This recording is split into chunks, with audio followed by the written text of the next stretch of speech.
Assalamualaikum warahmatullahi wabarakatuh. Innal hamdalillah nahmaduhu wa nasta'inuhu wa nastahdihi wa nastaghfiruh wa natubu ilaihi wa natawakkalu alaihi wa na'udzu billahi min shururi anfusina wa sayyiati a'malina may yahdihillahu fala mudilla lahu wa may yudlil fala hadiya lahu. Allahumma salli wa sallim wa barik ala Muhammad wa ala ali Muhammad kama sallaita wa sallamta wa barakta ala Ibrahim wa ala ali Ibrahim fil alamin innaka Hamidum Majid. Amma ba'd. Tuan pengurusi masjid dan seterusnya ahli jawatan kuasa yang dimuliakan Allah, para peserta daurah ataupun bedah kitab kita At-Tibyan fi Adab Hamalatil Quran yang telah pun diterjemahkan dengan tajuk Adab-adab membaca Al-Quran, karangan asal oleh Al-Imam An-Nawawi rahimahullah. Sebagai satu permulaan, marilah sama kita melihat di awal buku ini supaya dengan mengenali peribadi yang unggul ini kita menjadi cinta dan kita memahami konteks kandungan yang dibawakan oleh beliau. Sila lihat pada kitab ini muka surat 7 VII ni 7 kan. Baik biografi Imam Nawawi.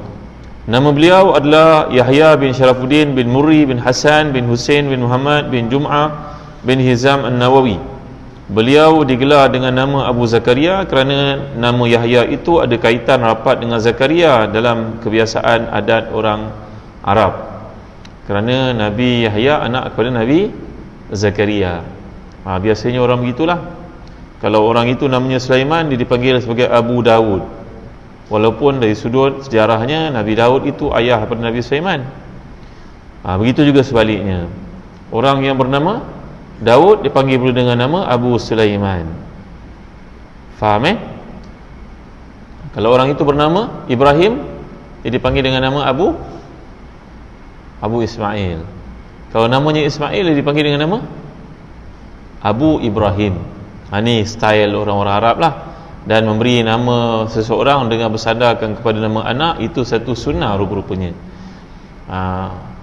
Kita akan melihat bahawa Imam Nawawi ni tak pernah berkahwin dan tak pernah ada anak, tapi beliau mendapat gelaran bapa kepada Zakaria kerana namanya adalah Yahya.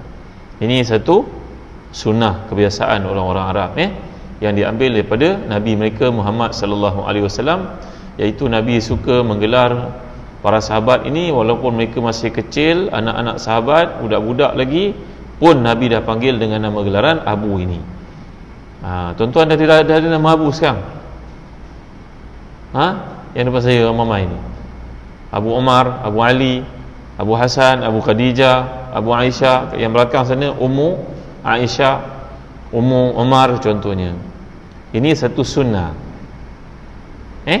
Walaupun kita tidak punya anak, walaupun kita belum berkahwin, tapi disunatkan untuk kita ada gelaran macam tu. Baik.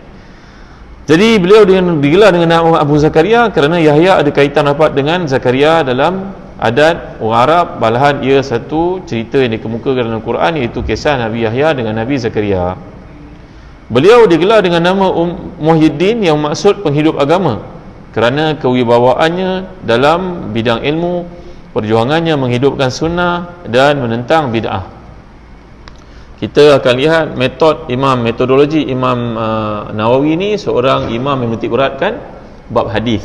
Ini kelebihan karya-karya beliau. Kerana Imam Nawawi adalah seorang ahli fiqih yang sangat menguasai hadis. Jadi bicara-bicaranya sentiasa mempunyai sandaran yang kukuh dan kuat. Baik. Namun beliau sendiri tidak gemar digelar begitu kerana sifat merendah dirinya. Ini sifat tawaduk seorang imam. Maka Al-Imam An-Nawawi tidak suka sebenarnya orang panggil beliau dengan gelaran-gelaran yang seperti ini. Jadi dia seolah-olah meletakkan beliau terlalu tinggi, yang beliau tidak bersedia untuk dipuji seperti sedemikian. Tarikh dan tempat kelahirannya, beliau dilahirkan pada pertengahan bulan Muharram tahun 131 Hijrah di tempat namanya Nawa yang terletak dalam perkampungan di Hauran, Damsyik. Melalui tempat inilah beliau dinisbahkan lalu dikenali sebagai nama Imam Nawawi. Tuan-tuan duduk kat mana tuan-tuan? Kuala Lumpur. Lepas ni tuan-tuan bawa lah title Al-Kuala Lumpuri. Duk Gombak, Al-Gombaki.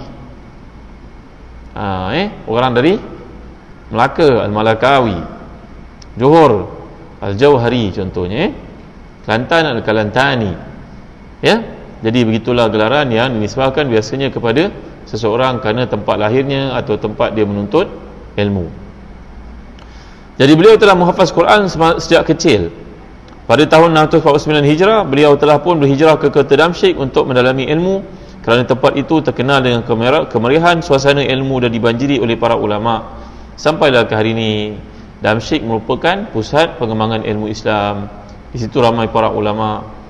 Sekarang agak terkesan dengan sebab perang yang berlaku. Ramailah di kalangan mereka yang telah mati syahid.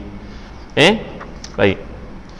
Setiap hari beliau akan menghabiskan 12 subjek yang dipelajari di depan guru. Bahkan pernah diceritakan beliau tidak berbaring selama 2 tahun kerana ketekunan menuntut ilmu. Beliau tidak pernah meninggalkan Damsyik melainkan keluar untuk menunaikan ibadah haji. Nak tidur pun tak ada masa tuan-tuan. Kalau mengantuk sangat, di kalangan orang penuntut ilmu ni, tidurnya adalah bersandar, terlap sekejap, bangun balik semula, sampai tak sempat nak berbaring. Kita pula terlalu banyak baring. Itulah saya. Di samping itu, beliau memiliki ingatan yang sangat kuat. Ketika berusia 19 tahun, beliau telah menghafaz kitab Tanbih fi Furu' Asy-Syafi'iyah dalam tempoh 4 bulan setengah, dan menghafaz 1/4 daripada kitab Muhazzab pada baki tahun itu. Beliau juga terkenal sebagai seorang yang zuhud dan kuat beribadah. Inilah rahsia kehidupan seorang yang dapat menulis banyak buku, kerana hatinya tidak terikat langsung dengan dunia, tak pandang langsung dunia, tak ada langsung bahagian dunia itu dalam hatinya. Jadi dengan sebab demikian Allah beri kepadanya karamah, iaitu karamah minat pada ilmu, menyampaikan ilmu, berkecimpung dalam bidang ilmu sampai tidak ada peluang untuk memikirkan bab dunia. Baik. Beliau pernah berazam untuk mendalami ilmu perbuatan dan lalu membeli kitab Al-Qanun karangan Ibn Sina untuk membacanya. Tapi nampaknya beliau merasa ada satu yang tidak kena pada hatinya, hingga beliau boleh meneliti ilmu lain, tidak boleh meneliti ilmu lain selama beberapa hari.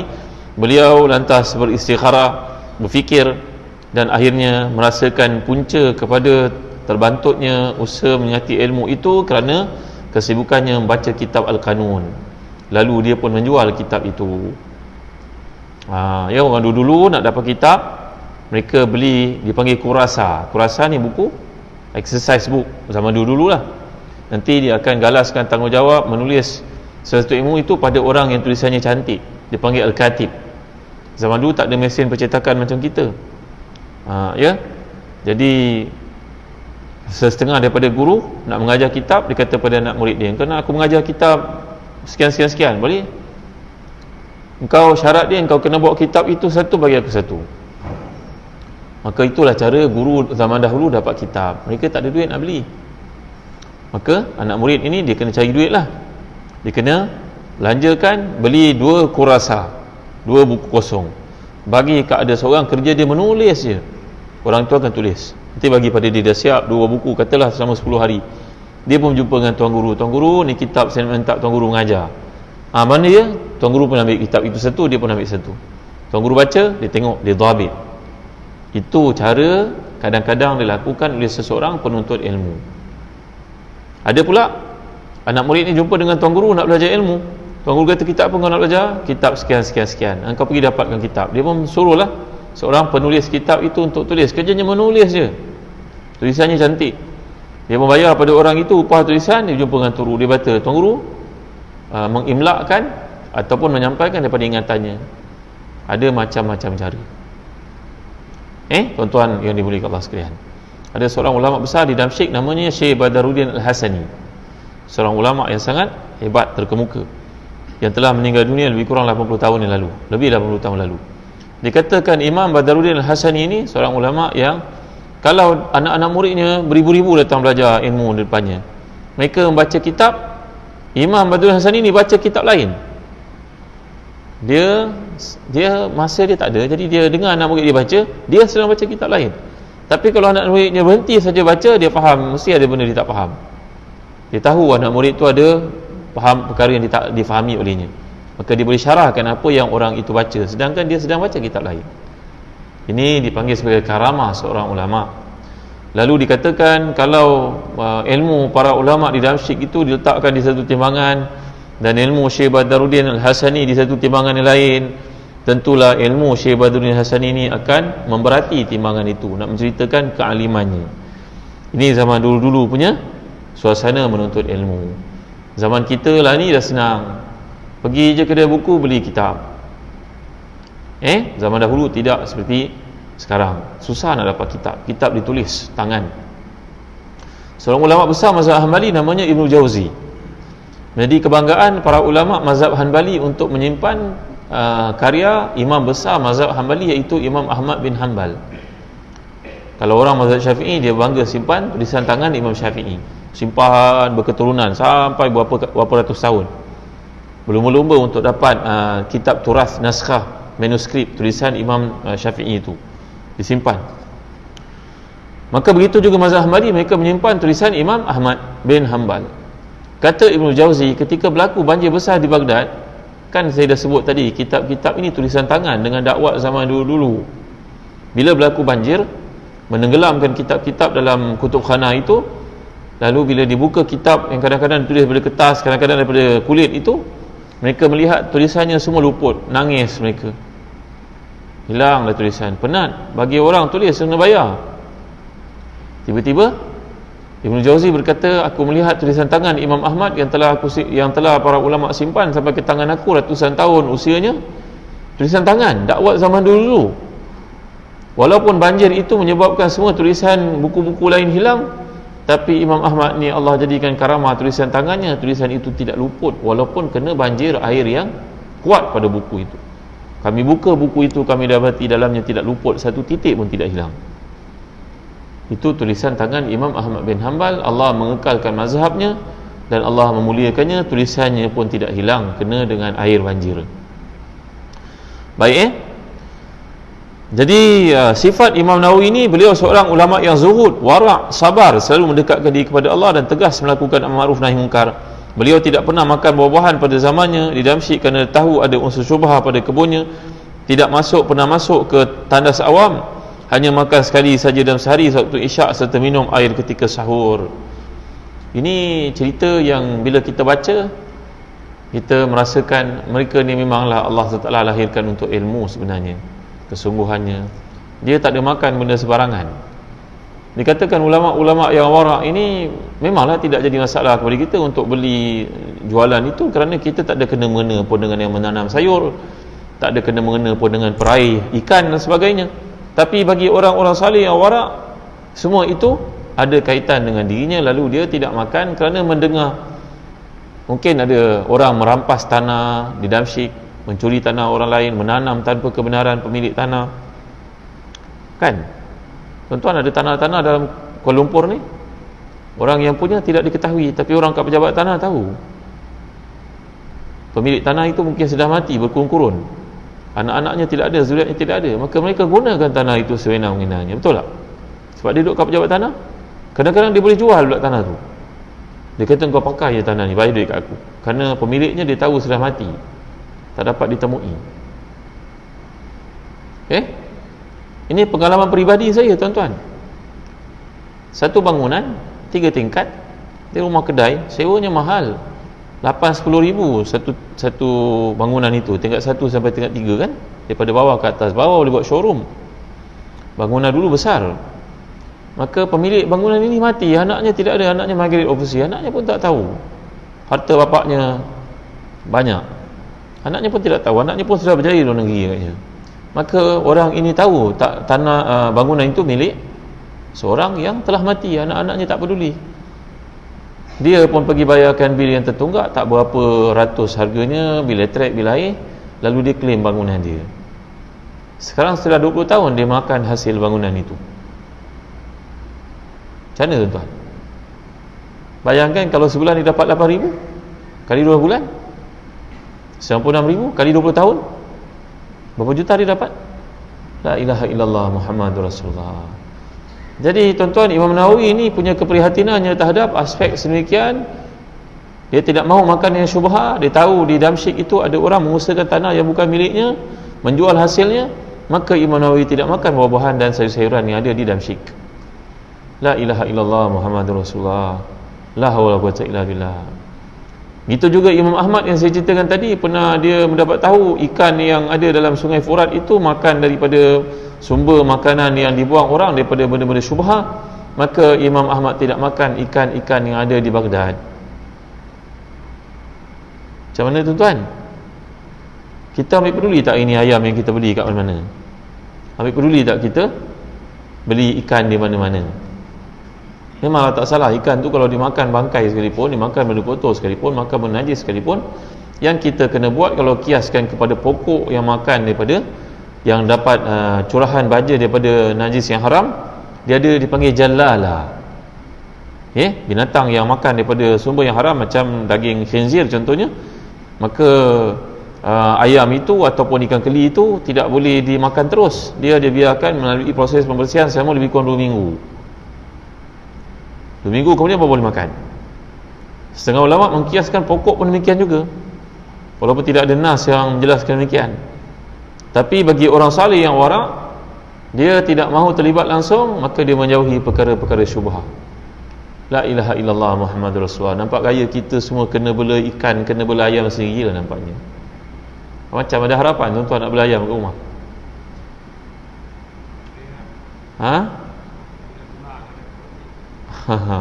Ya, jadi ini cerita orang warak yang makam mereka ni lain daripada kita.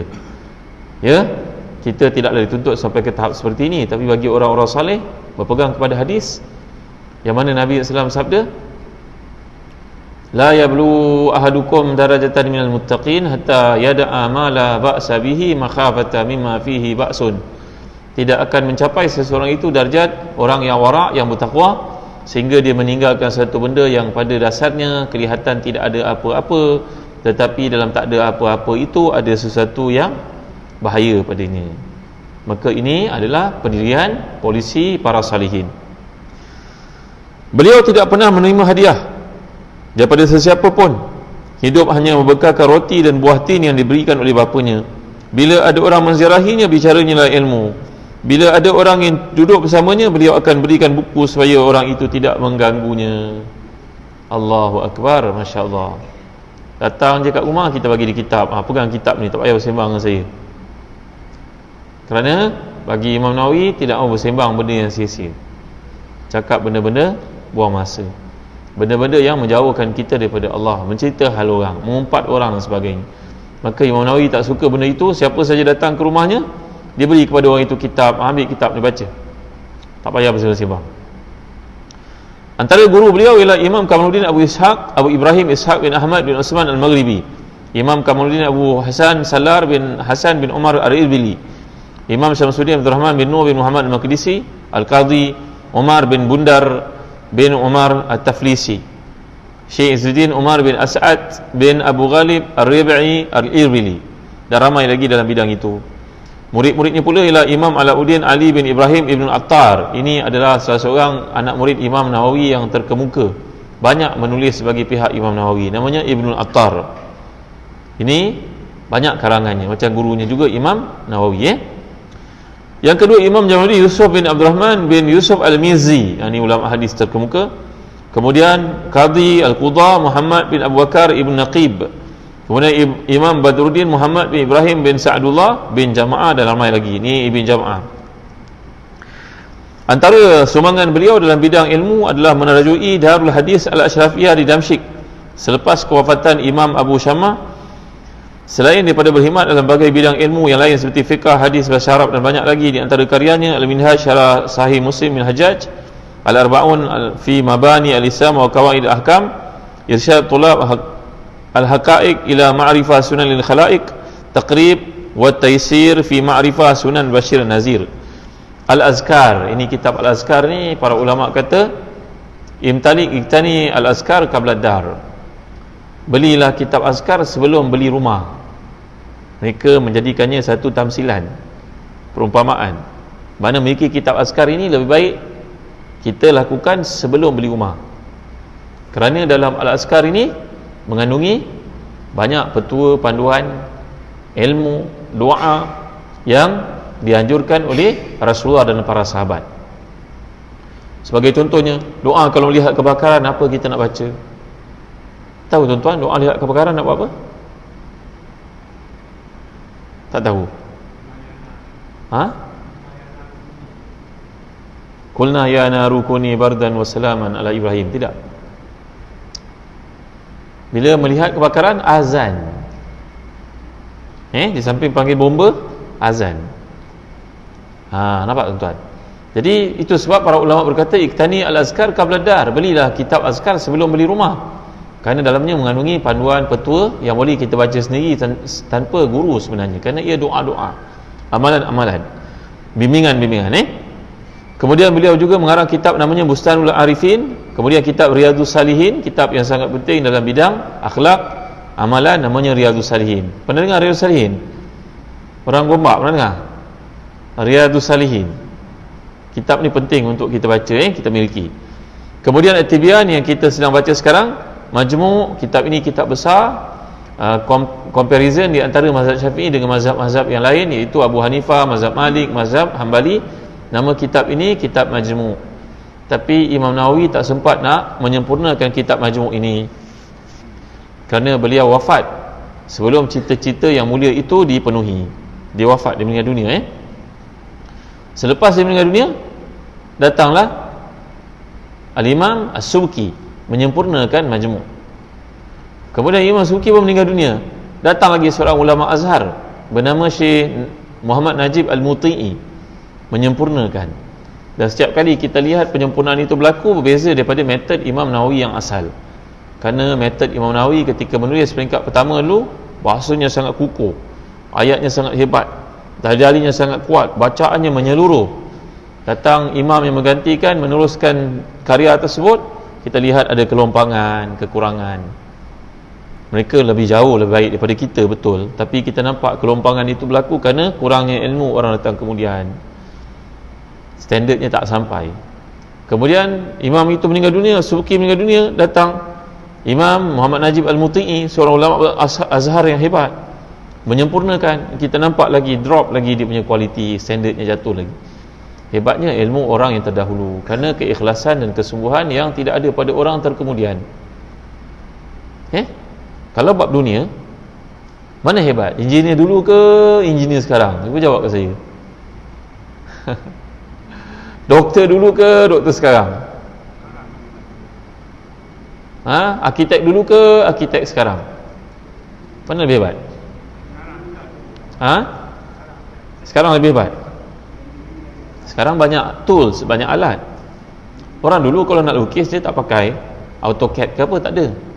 Dia tulis daripada imajinasinya, betul tak? Budak-budak sekarang belajar kat fakulti architecture, masuk saja, key in dia punya input dalam software itu, keluarlah apa yang dia nak, betul tak? Doktor dahulu belajar, kena hafal tu semua tu, anatomi manusia, bedah jasad manusia yang betul kan. Budak-budak sekarang, anak-anak kita belajar medik, dia pegang tak jasad manusia yang asal?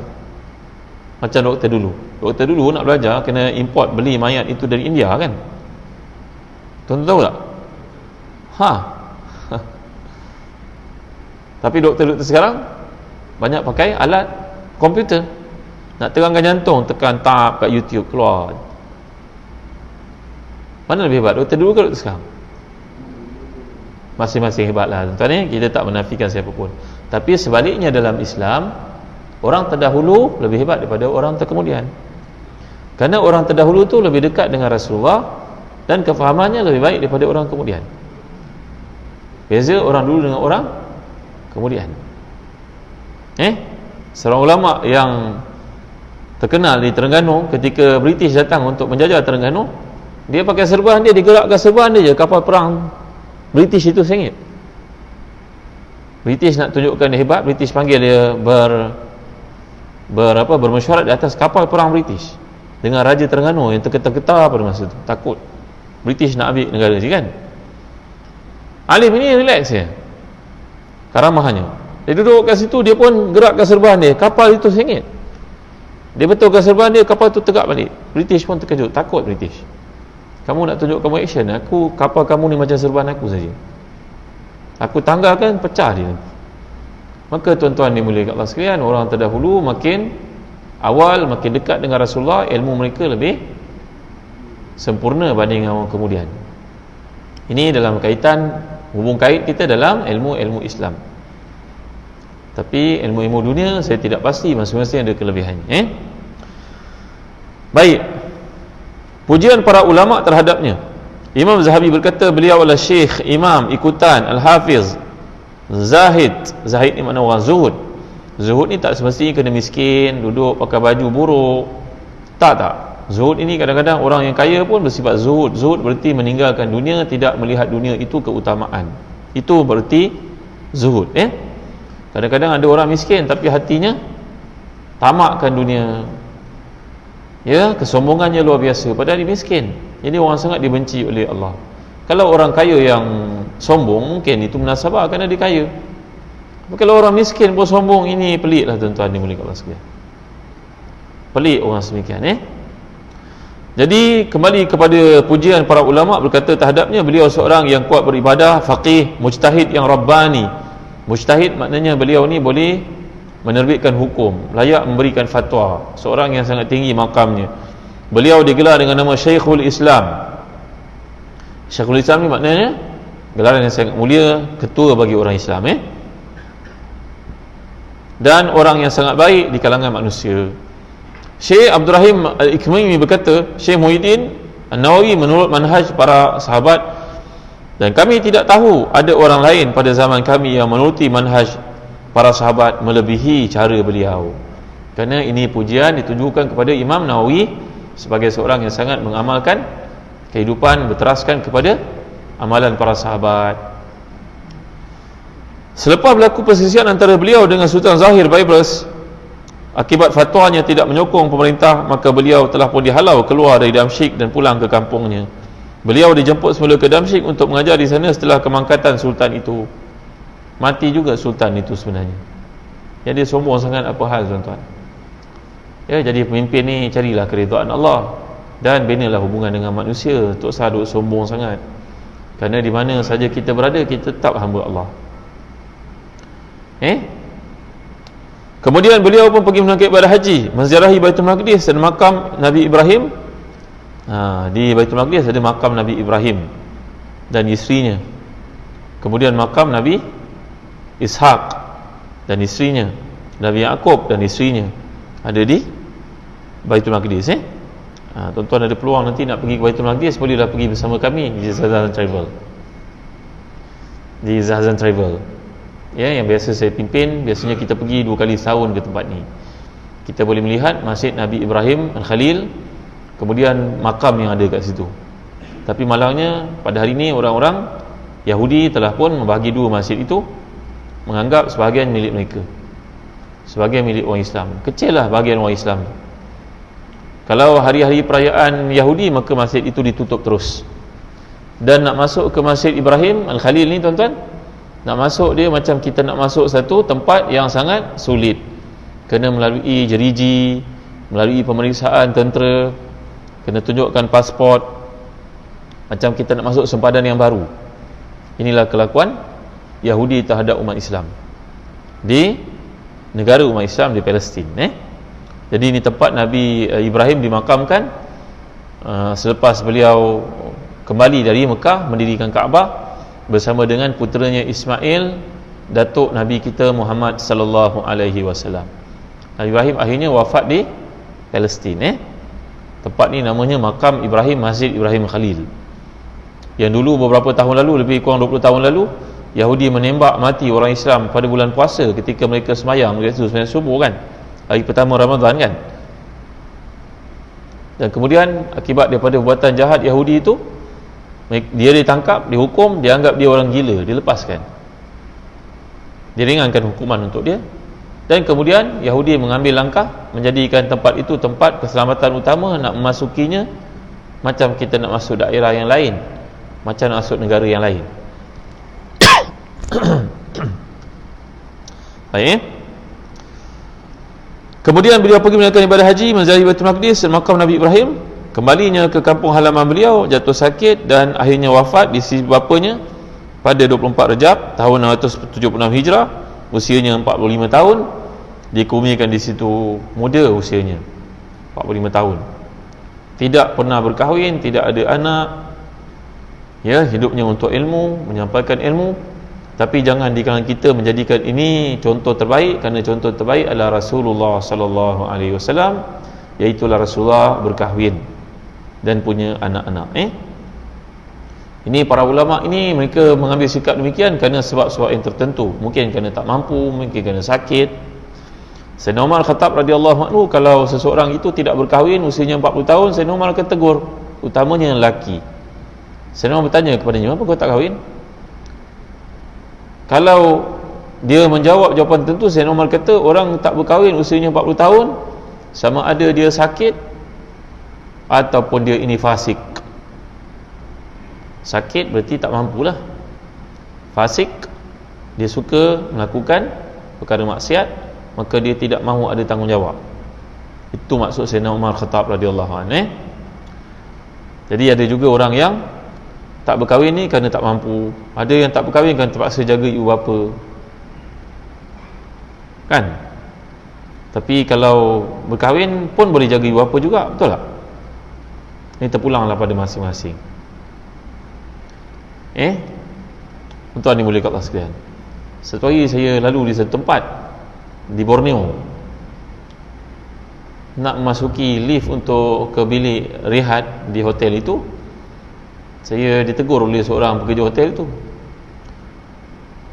Lalu saya pun tanya padanya, "Tuan bekerja sini berapa lama? Ada berapa orang anak?" Tiba jawapannya daripada saya kepada saya, dia kata dia belum berkahwin. Saya bertanya padanya, "Apa belum kahwin tuan?" "Laki." Dalam hati ramai orang kat luar suka orang yang handsome macam tuan ni, "Apa tak kahwin?" Dalam hatilah kita bercakap, tapi cakap dengan dia, "Kenapa tak kahwin?" Dia kata, "Ustaz, saya menjaga mak saya yang buta dan juga lumpuh." Allahu Akbar, terkejut saya dengar tuan. Lalu saya takut nanti kalau berkahwin tak sempat nak jaga dia lah. Kadang kita nak berkahwin, isteri kita tak berfikir keadaan ini, takut nanti dia tak sanggup. Dan saya cuba pinang beberapa orang sebenarnya, tapi bila menceritakan keadaan mak, semua orang tak sanggup nak jadi isteri saya. Allahu Akbar, subhanallah, masya-Allah, tabaraka wa ta'ala. Orang macam ni macam Uwais Al-Qarni radhiyallahu anhu, yang pernah disebut oleh Nabi seorang yang doanya mustajab. Beliau berasal dari Yaman. Dia hidup pada zaman Nabi tapi tak sempat jumpa Nabi kerana kemiskinan. Jauh nak pergi Yaman ke Madinah itu perlu biaya, perlu duit, tak ada duit. Dah tu kena jaga ibu yang tua dan sakit, lumpuh, dan dia mendokong ibunya ke sana kemari. Uwais ini, Uwais Al-Qarni radhiyallahu anhu pun tak sempat berkahwin kerana tanggungjawab yang dipikul. Jadi masing-masing orang lebih mengetahui keadaan dirinya. Baik, kita pergi pada muka surat XV. XV ni apa? 15 skip 1, 2, 3, pergi ke muka surat XVI, apa ni? 17 pergi muka surat 17. Mukadimah pengarang. Pengarang ni makna Imam Nawawi. Kami terjemahkan tulisan beliau untuk kita faham apakah metod penulisan buku ini. Dengan memahami metod, kita fahamlah buku ni apa kehendaknya. Segala puji bagi Allah yang Maha Pemurah, Maha Pemberi, pemilik kekayaan, limpah kurnia dan ihsan, yang memberikan hidayah kepada kita, memuliakan agama kita banding agama-agama lain, menganugerahkan kepada kita pengutusan semulia-mulia makhluknya, dan paling utama kekasih teman hamba Rasulnya Muhammad sallallahu alaihi wasallam. Ini lazim permulaan bicara seseorang ulama. Alhamdulillah wassalatu wassalamu ala Rasulillah. Ini adalah dipanggil khutbatul hajah. Khutbatul hajah. Jadi kalau nak berucap, ucap alhamdulillah wassalatu wassalamu ala Rasulillah. Kalau ada peluang panjang lagi. Tapi kalau ada mesyuarat agung, tak payahlah panjang lebar. Alhamdulillah wassalatu wassalamu ala Rasulillah, amma ba'd, berdirinya saya kat depan ni, tak payahlah tuan-tuan. Orang semua bukan nak dengar tu, orang nak dengar apa kita punya point. Ini dalam parlimen pergi cakap panjang-panjang khutbatul hajah, buat apa? Orang penat nak dengar. Kalau kita khutbah Jumaat ke khutbah hari raya ke, boleh dah baca panjang-panjang. Tapi kalau dalam mesyuarat agung, karya masjid, sebab pendek je, alhamdulillah wassalatu wassalamu ala rasulillah, cukup. Kan, supaya tak membuang masa. Ya, ada orang dia hafal ni semua, nak cakap mesyuarat agung pun dia cakap panjang-panjang. PIBG ni orang dah pukul 2 petang belum makan lagi daripada pagi tadi. Ini orang tidak bijak namanya, menyusahkan orang, menjadikan Islam itu fitnah pula kepada orang lain. Dia kata Nabi baca macam ni, memang Nabi baca waktu bila tuan, bukan setiap waktu. Kalau kita karang buku memanglah perlu buat begitu, kerana buku dia waktu yang luas. Lalu dia menghapuskan penyembahan berhala melalui baginda SAW, memuliakannya dengan Quran sebuah mukjizat yang kekal sepanjang zaman, mencabar sekalian manusia dan jin, membungkam golongan menyimpang daripada kebenaran dan sombong, menjadikannya sebagai satu yang indah bagi hati mereka yang memiliki hati, mata hati dan juga makrifat. Apa dia? Al-Quran itu. Baca Al-Quran, hati tenang, jiwa lapang, kekusutan hilang. Siapa baca untuk niat jadi kaya, kayalah dia. Siapa baca Quran dengan niat untuk sihat, sihatlah dia. Siapa yang baca Quran dengan niat untuk bahagia, bahagialah dia. Bergantung dengan niat masing-masing. Sebab para ulama mengatakan, bacalah Quran dengan niat yang banyak, sebanyak-banyaknya. Allah akan makbulkan, insya-Allah. Jadi kemanisannya tidak lapuk dengan sanggahan yang banyak dan perubahan keadaan masa. Allah memudahkannya untuk diingati, hatta anak-anak kecil boleh menghafaznya, memberi jaminan untuk meliharanya daripada segala bentuk perubahan dan kejadian mendatang. Ia tetap terpelihara dengan berkat pujian kepada Allah dan limpah kurnianya di hari ke hari. Allah juga mengilhamkan pemeliharaan ilmu-ilmu Al-Quran kepada golongan yang cerdik dan berkredibiliti, lalu mereka menghimpun dengan segala bidang ilmu berkaitannya dan melapangkan dada mereka yang punya keyakinan. Bukan muka surat berikutnya tuan-tuan, saya skip.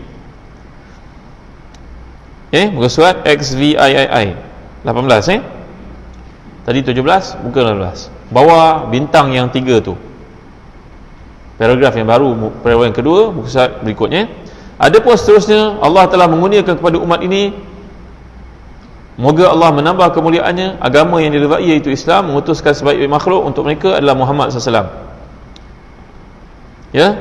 Allah telah muliakan umat ini dengan kitabnya, merupakan sebaik-baik kalam, dan menghimpunkan segala perkara yang diperlukan berupa kisah-kisah orang terdahulu, kemudian pengajaran, perumpamaan, adab-adab, hukum hakam, dan hujah-hujah yang pasti lagi nyata yang menunjukkan kepada keesaannya, di samping perkara lain yang dibawa oleh Rasulnya. Semoga selawat dan salam daripada Allah dilimpahkan ke atas mereka.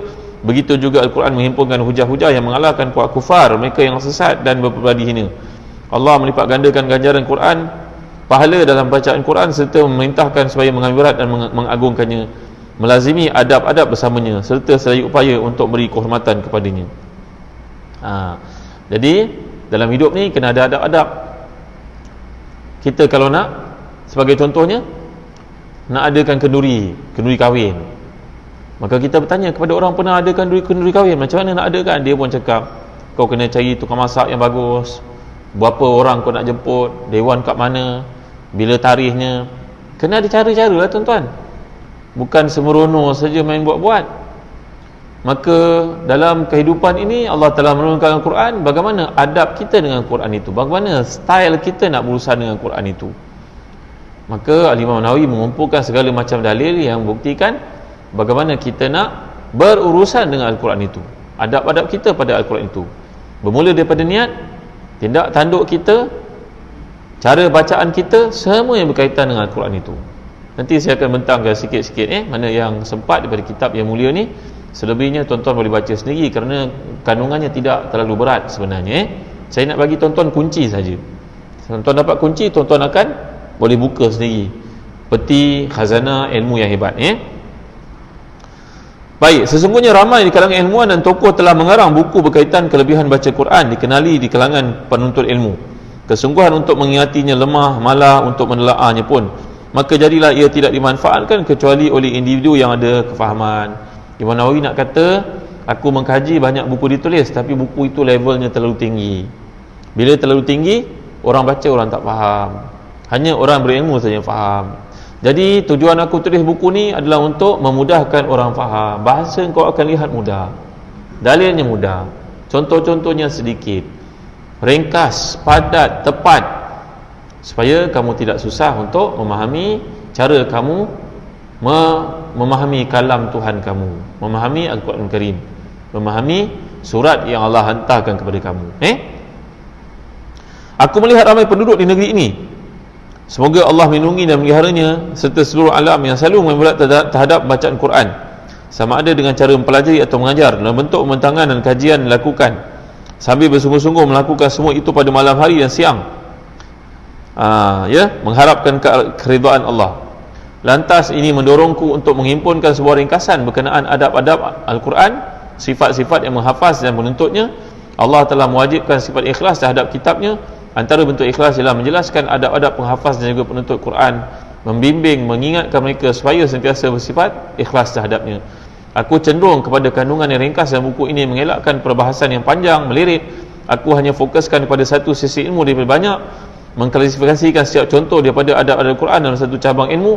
Oleh itu aku menyebutkan hadis-hadis berkaitan, membuang sanadnya, meskipun sanad-sanad tersebut memang ada di sisiku. Sanad ni maknanya rantai, daripada orang ini kepada orang ini kepada orang ini kepada Rasulullah SAW. Itu dipanggil sanad. Tapi aku tidak mahu bawa sanad itu kerana ia tidak diperlukan oleh orang-orang awam. Orang yang tahu adalah orang ahli hadis saja. Orang awam tak perlu baginya. Macam tuan-tuan pergi jumpa dengan doktor, tuan-tuan mengalami penyakit, berjumpa dengan doktor. Doktor cerita tak pada tuan-tuan, ini ubat dibuat di mana, siapa saintisnya, daripada ubat apa dia buat, bahan-bahannya, itu dia cerita pada tuan-tuan tak? Tak perlulah, tuan-tuan nak dapat manfaat daripada ubat ni saja. Maka inilah metod Imam Nawawi selaku ahli hadis yang muhakkik. Beliau bawa kepada kita hadis tanpa menyebut sanad-sanadnya, kerana sanad itu hanya diperlukan pada waktu tertentu saja oleh orang-orang yang berkeahlian.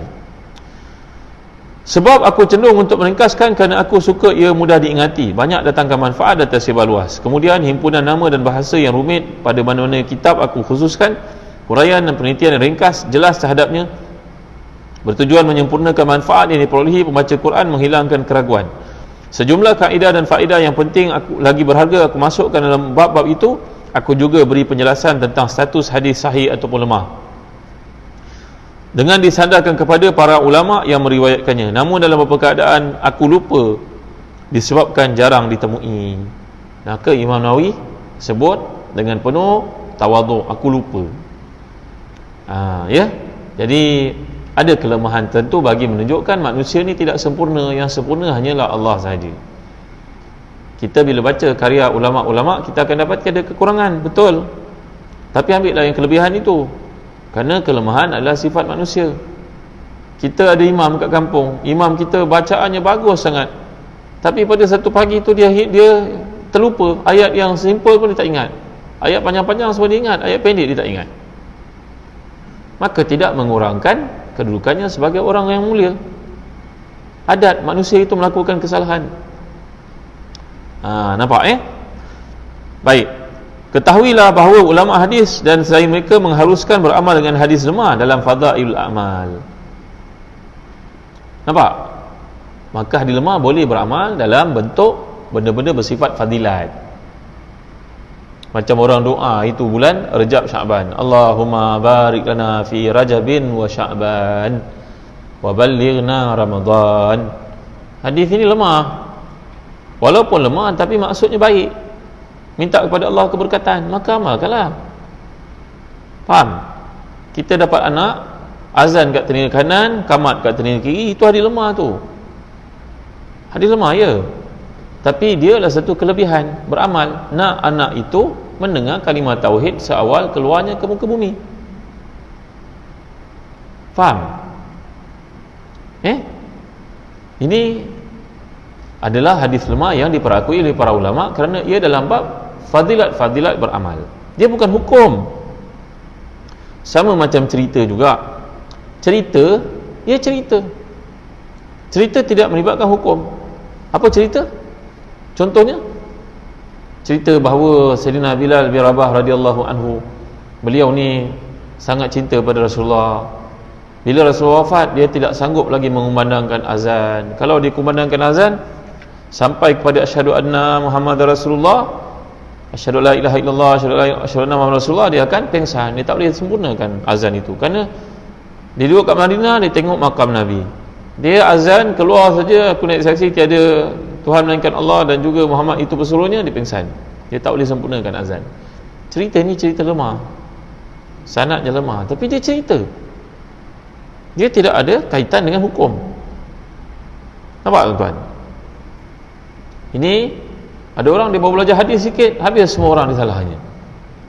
Jadi ini satu perkara yang kurang tepat. Jadi Imam Nawawi sendiri berkata, seorang ahli hadis yang hebat ini, kita mengambil hadis-hadis lemah dalam bab fadilat beramal, dalam bab cerita, tak ada masalah. Tapi bab hukum syaddadna, kalau sampai bab hukum kami ketat. Hukum tak boleh ambil melainkan daripada hadis-hadis yang sahih. Baik.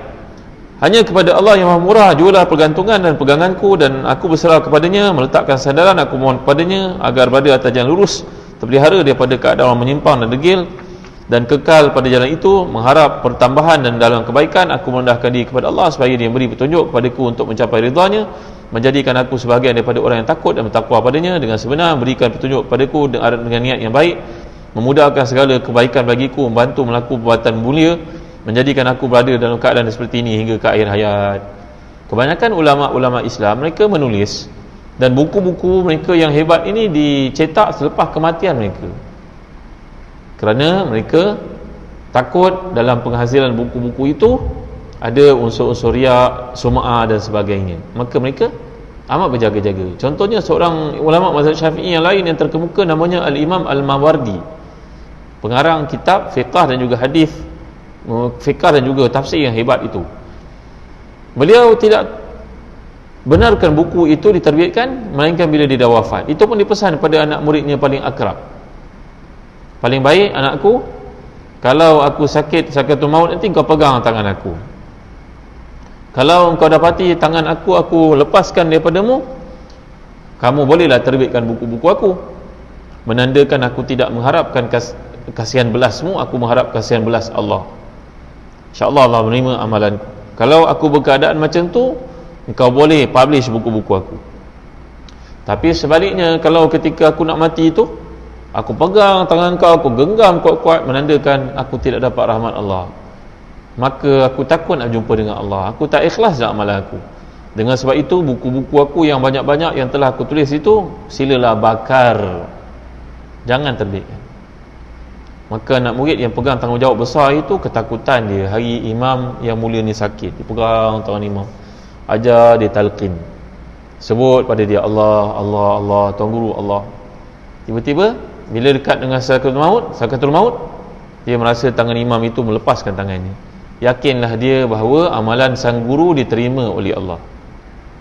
Kalau tidak, payah nak jawab pada orang nanti, kena bakar buku imam ini. Inilah dia kebanyakan ulama yang terdahulu. Tapi orang-orang kemudian yang tak berapa nak ulama ini, tulis buku sikit, bacalah buku saya, dengarlah kuliah saya telah menjawab benda ini, saya je seorang faham bab ni. La ilaha illallah Muhammadur Rasulullah. Di mana takwa, di mana wara'?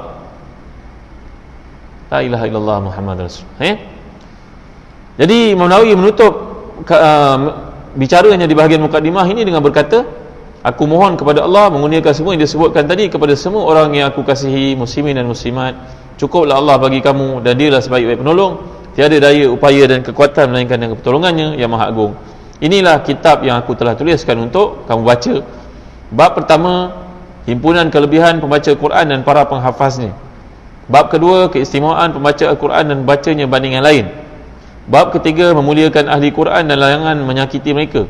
Bab keempat, adab guru dan penuntut ilmu. Bab kelima, adab penghafaz Quran dan juga ganjaran untuk mereka. Bab keenam, adab-adab baca Quran yang meliputi sebahagian besar daripada buku ini dan tujuannya. Bab ketujuh, adab seluruh manusia kepada Al-Quran. Bab ke-8, ayat dan surah yang disunatkan untuk baca pada waktu dan keadaan tertentu.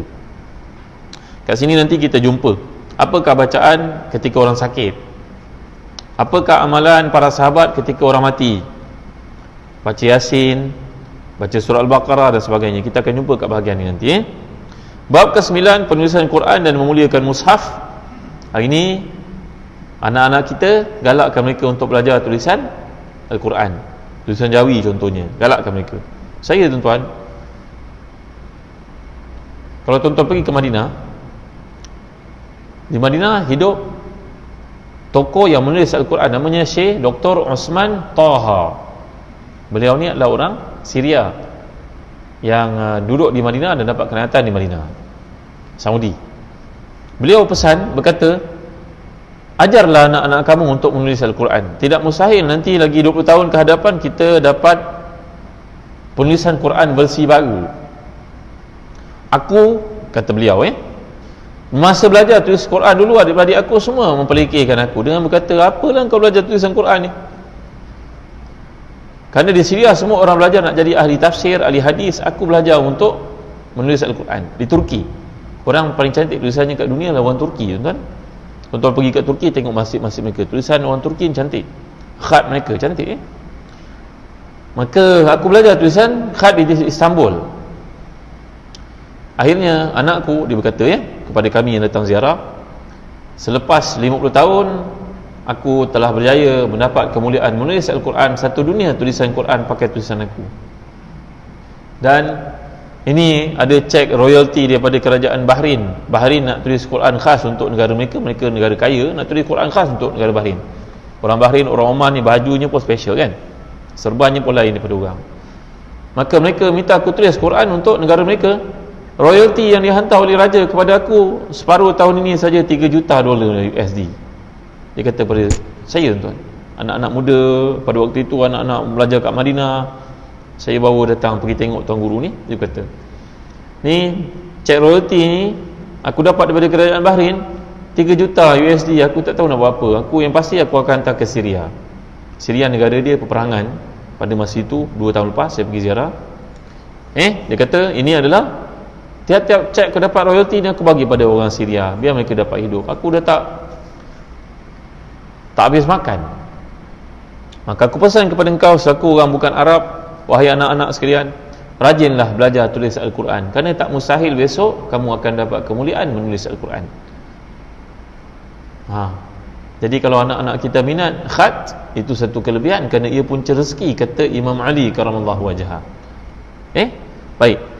Jadi Imam Nawawi ada menyentuh bab ini. Yang ke-10, penelitian atas sejumlah perkataan dalam kitab ini adalah berkaitan dengan bahasa. Imam Nawawi seorang ahli bahasa, ahli sastra yang hebat, maka dia menggunakan bahasa yang tinggi. Kalau perlu nanti kita lihat beberapa contoh dikemukakan. Baik.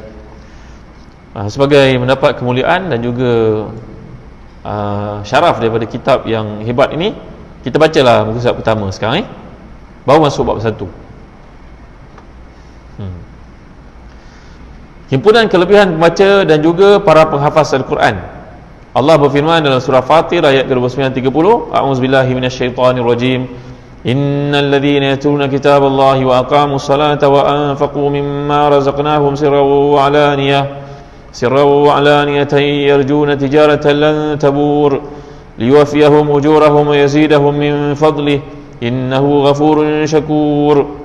Sungguhnya orang yang selalu baca kitab Allah dan mendirikan salat serta menermakan sebahagian daripada apa yang dikurniakan secara sembunyi ataupun terang, mereka itu mengharapkan perniagaan yang tidak akan kerugian, supaya Allah menyempurnakan pahala mereka, menambah bagi mereka limpah kurnia. Sungguhnya Allah Maha Pengampun, lagi sentiasa membalas dengan sebaik-baiknya. Ini adalah ayat yang dibawakan bagi menunjukkan keutamaan orang yang menghafaz Quran. Di mana tu?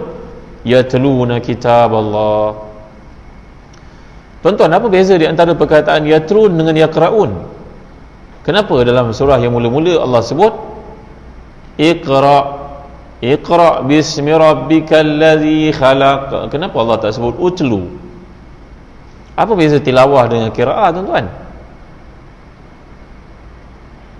Majlis tilawah Quran peringkat antarabangsa.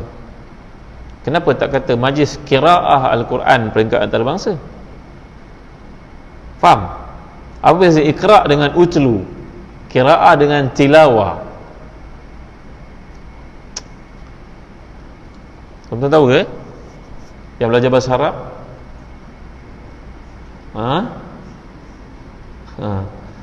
Iqra' ni maknanya baca, walaupun sepatah perkataan. satu huruf sekalipun. Kerana dalam hadis mengatakan siapa baca alif lam mim, baginya setiap satu alif 10 dilipat gandakan besar pada itu, lam mim 3 huruf dibaca, itu dipanggil iqra. Sikit ke banyak ke dipanggil iqra. Tapi kalau baca yang berturutan dalam ayat, maka itu dipanggil tilawah. Itu sebab bila sebut yatluna kitab Allah, dia tak kata yaqrauna kitab Allah, kerana yaqraun itu merujuk pada bacaan yang singkat, yang pendek, yang sedikit. Tapi kalau yatlun mungkin baca 10 ayat, 20 ayat, 1 ayat, 1 surah, maka dipanggil tilawah. Jadi penggunaan bahasa dalam Quran pun merujuk kepada makna yang tersirat, yang tertentu. Faham? Benda tilawah kan? Qiraah kan? Apa dia? Lupa. Baik. Jadi ayat ini menceritakan tentang kelebihan orang yang membaca Al-Quran. Mereka mengharapkan perniagaan yang tidak rugi. Ada tak tuan-tuan berniaga je untung? Mesti untung. Ada tak orang yang boleh buat macam tu? Saya pergi kat Shah Alam, SCCC Mall, tanya dekat budak-budak muda yang berniaga ni, bagus berniaga Allah Ustaz, letih Ustaz, sewa je dekat 4,000 sebulan, masuknya tak seberapa lagi, nak pula musim sekarang ni budak ni cerita sebelum PKP dulu. Saya pergi tengok sebelum PKP, MCO pun dah agak terancam, tercabar sangat bisnes ni. Ini kan pula waktu MCO, waktu PKP macam sekarang. Perniagaan tidak tentu untung lagi tuan-tuan, belum tentu untung. Tak ada orang berniaga terus jadi kaya, dia mesti melalui proses yang lama, dia kena bersabar banyak. InsyaAllah kalau dia bersungguh nanti dia capailah. Tapi mungkin kalangan kita tidak begitu, orang-orang Melayu kita mungkin tak boleh nak sabar agaknya. Kadang kita tengok orang Bangladesh berniaga, orang Bangladesh ada kereta, spare part kereta sekarang, ada kedai runcit besar, ada yang ada kilang, ada dah buat construction. Pandai orang Bangladesh, kita orang Islam ni. Dia tahu ada masalah, dia kahwin dengan perempuan Melayu kita. Tak apalah, baguslah, perempuan tu pun daripada tak berkahwin ada juga suami, usahawan, betul tak? Kan? Ke ibu-ibu tak setuju? Tak setuju? Apa salahnya orang Islam Malaysia berkahwin? Salah? Tak salah. Tapi yang ruginya adalah orang kita sendirilah, kerana harta kekayaan mengalir keluar. Itu poinnya, betul tak? Itu masalahnya. Jadi orang ini berniaga, dia ada komitmen dekat Bangladesh, dia buka perniagaan kedai menjahit. Kita pergi Sabtu Ahad pun buka, tak tahu bila tutup. Tapi kalau kita pergi kedai orang Islam, kita hantar kain, lepas tu ahlan wa sahlan wa jalan, tak tahu dah dibuka bila. Ini masalah kita kan tuan. Orang Bangladesh kita tak tahu bila ditutup, orang kita tak tahu bila dibuka. Kaya benar ni berniaga kedai jahit tapi tak buka-buka ni, macam mana cerita? Agaknya banyak sangat bisnes bulan puasa baju raya kot, tapi tak ada pula orang tempah raya. Ini masalah orang Islam, orang kita. Kalau dia buka kedai makan, kita pun tak tahu bila dia buka. Kadang-kadang Ahad buka, kadang-kadang Ahad tutup, kadang-kadang Isnin pun tutup. Tapi kalau orang Bangladesh buka sentiasa. Subhanallah, masya-Allah, tabaraka wa taala. Jadi disifatkan orang yang belajar Quran adalah orang yang perniagaannya tidak akan rugi sama sekali. Perniagaan tak akan rugi, berniaga sentiasa untung. Inilah kelebihan orang yang baca Al-Quran. Kalau kata Dr. Yusuf Qaradawi, ada sebahagian daripada orang Islam ni, kita tak nampak dia dekat masjid, kita ingat dia sibuk berniaga. Kita pergi ke premis perniagaan kat Dubai, kata Dr. Yusuf Qaradawi, aku lihat bukan orang Islam juga. Mana pergi orang Islam ni? Ingatkan dia sibuk berniaga, dia tak ada dekat masjid, masjid kosong. Di Dubai masjidnya besar-besar kan. Aku sangkakan mereka sibuk berniaga, bangunan-bangunan pencakar langit yang ada kat Dubai itu semua orang Islam punya. Pergi tak, bukan orang Islam punya, orang lain yang punya. Di mana orang Islam? Kat tempat yang sifatkan akhirat tidak ada, tempat dunia pun tidak ada. Mana pergi dia? Ini yang kita bimbang orang-orang Islam kita kat negara kita. Baik. Muka surat 2, kami juga meriwayatkan sebuah hadis daripada Uthman bin Affan radhiyallahu anhu, kata Nabi sallallahu alaihi wasallam, khairukum man ta'allama al-Quran wa 'allamahu. Hadis ni hadis sahih. Ya, sebaik-baik kamu adalah orang yang mempelajari Quran dan mengajarnya kepada orang lain. Ibu-ibu adalah orang yang rajin belajar. Saya lihat di mana-mana orang perempuan ni kuat kuliahnya. Kalau mereka belajar dah bertahun-tahun, daripada masjid ni mula diasaskan, mungkin imam kita pun belum lahir lagi. Ibu-ibu dah start belajar kat sini. Kalau dikira pada certification, mungkin ada PhD agaknya. Kan degree 4 tahun master 3 tahun, PhD lagi 3 tahun, dah 10 tahun. Dia dah belajar sendiri dah 20 tahun. Dah 2 PhD dia dapat. Alhamdulillah. Maka ibu-ibu ada ilmu, sampaikanlah. Malam-malam bukalah kuliah tajwid ke, kelas tajwid ke, panggil anak-anak orang belajar ke, panjangkan ilmu itu. Ni maksud hadis. Dia belajar dan dia sampaikan kepada orang. Isteri-isteri Nabi bila Nabi wafat, mereka menyampaikan ilmu, mengajar ilmu kepada masyarakat. Aisyah radhiyallahu anha sebagai contohnya, sampai Nabi sifatkan, khuz nisfa dinikum anna hazihi humaira, ambillah separuh daripada agamamu daripada si cantik yang kemerah-merahan ini, kata Nabi, iaitu Aisyah radhiyallahu anha, ummul mukminin. Maka ambillah peluang untuk mengajar, menyampaikan kepada orang. Ini adalah ilmu yang paling mulia, ilmu Al-Quran. Tak kisahlah tajwid ke, bahasa Arab ke, tafsir ke. Ya. Aisyah radhiyallahu anha meriwayatkan dalam hadis yang lain, allazi yaqra'ul Quran wa huwa mahirun bihi ma'as safaratil kiramil barara, wallazi yaqra'ul Quran wa huwa yatata'ta'u fihi wa huwa alaihi syaqun falahu ajrani. Orang yang baca Quran, mahir membacanya, nanti di akhirat dia bersama dengan para malaikat yang tinggi kedudukannya. Manakala orang baca Quran dengan susah payah dan Quran itu membuatkannya sukar, maka baginya 2 ganjaran pahala.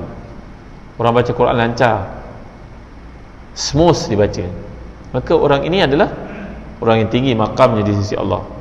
Tapi kalau kita baca dan merangkak-rangkak kerana susah, maka bagi kita 2 pahala. Pahala baca dan pahala kesulitan untuk mengucap, membaca kalimah-kalimah Al-Quran. Jadi dalam dua-dua keadaan, baik kita mahir ataupun kita slow, pahalanya besar di sisi Allah SWT. Pergi muka surat 3, hadis yang terakhir, iqra'ul Quran fa innahu ya'ti yaumal qiyamati syafi'an li ashabihi. Bacalah Quran kerana akhirat nanti dia akan jadi pemberi syafaat kepada kita. Digambarkan dalam hadis, Quran akan menjadi seorang lawyer buat kita, mempertahankan kita. Kalau lawyer kat dunia ni, kita bayar duit, baru dia akan bertindak untuk kita. Kalau tak bayar duit, belum tentu dia nak mempertahankan kita. Dia nak bagi idea pun susah sebenarnya, kerana dia adalah kerja profesional. Kan, kalau kita jumpa doktor, saya mengalami simptom-simptom ini, doktor kata mari datang klinik, cek dulu. Ya, doktor ada integritinya sendiri. Dia tak boleh nak bagi prescribe dengan sewenang-wenangnya, mungkin kena buat ujian makmal dan lain-lain. Itu juga lawyer, dia perlu tahu kes ini satu-satu, tak boleh dia bertindak sembrono. Maka di akhirat nanti, malaikat akan bertanya kepada kita di alam barzah. Quran itu jadi lawyer buat kita. Quran itu akan pertahankan kita. Baik. Muka surat 5, buka muka surat 5.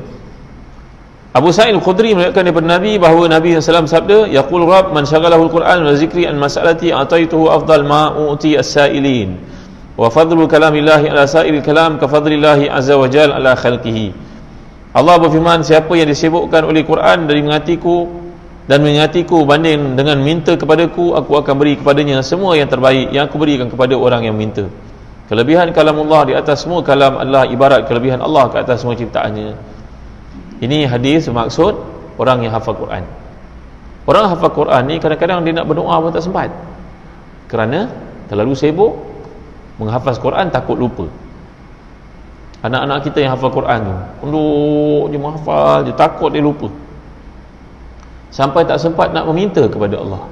Jangan risau, oleh kerana orang itu disibukkan baca Quran daripada minta-minta kepada Allah. Maka sekalian orang berdoa di muka bumi ini, doa-doa mereka Allah beri kepada orang yang sibuk baca Quran. Hebat tak? Hebat tak hebat? Kadang-kadang kalau kita nak pergi Mekah, orang jumpa kita kirim doa. Kalau jumpa 10 orang, 10 doa yang berbeza-beza. Betul kan? Yang ni doa minta dapat anak, yang ni doa minta dapat naik pangkat, yang ni minta kita doa supaya sihat tu badan, yang ni minta doa jadi kaya, dapat projek. Betul tak? Sebenarnya nak minta doa kepada Allah ni tak perlu kirim pada orang pergi Mekah pun. Janganlah menyusahkan orang. Kesian orang tu pergi Mekah nak doa untuk kita pula tu.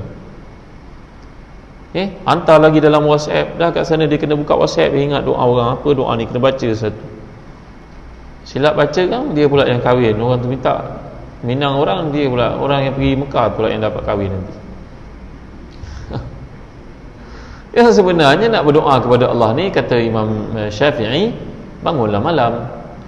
Kemustajaban, kemakbulan doa waktu malam tahajud itu sama dengan doa engkau dekat Kaabah, sama dengan doa engkau ke Arafah. Maka kita jangan kira-kira orang doa lah, menyusahkan orang buat apa. Kesian orang, kadang-kadang dia nak kena tulis baca doa orang pula pergi. Ada kan?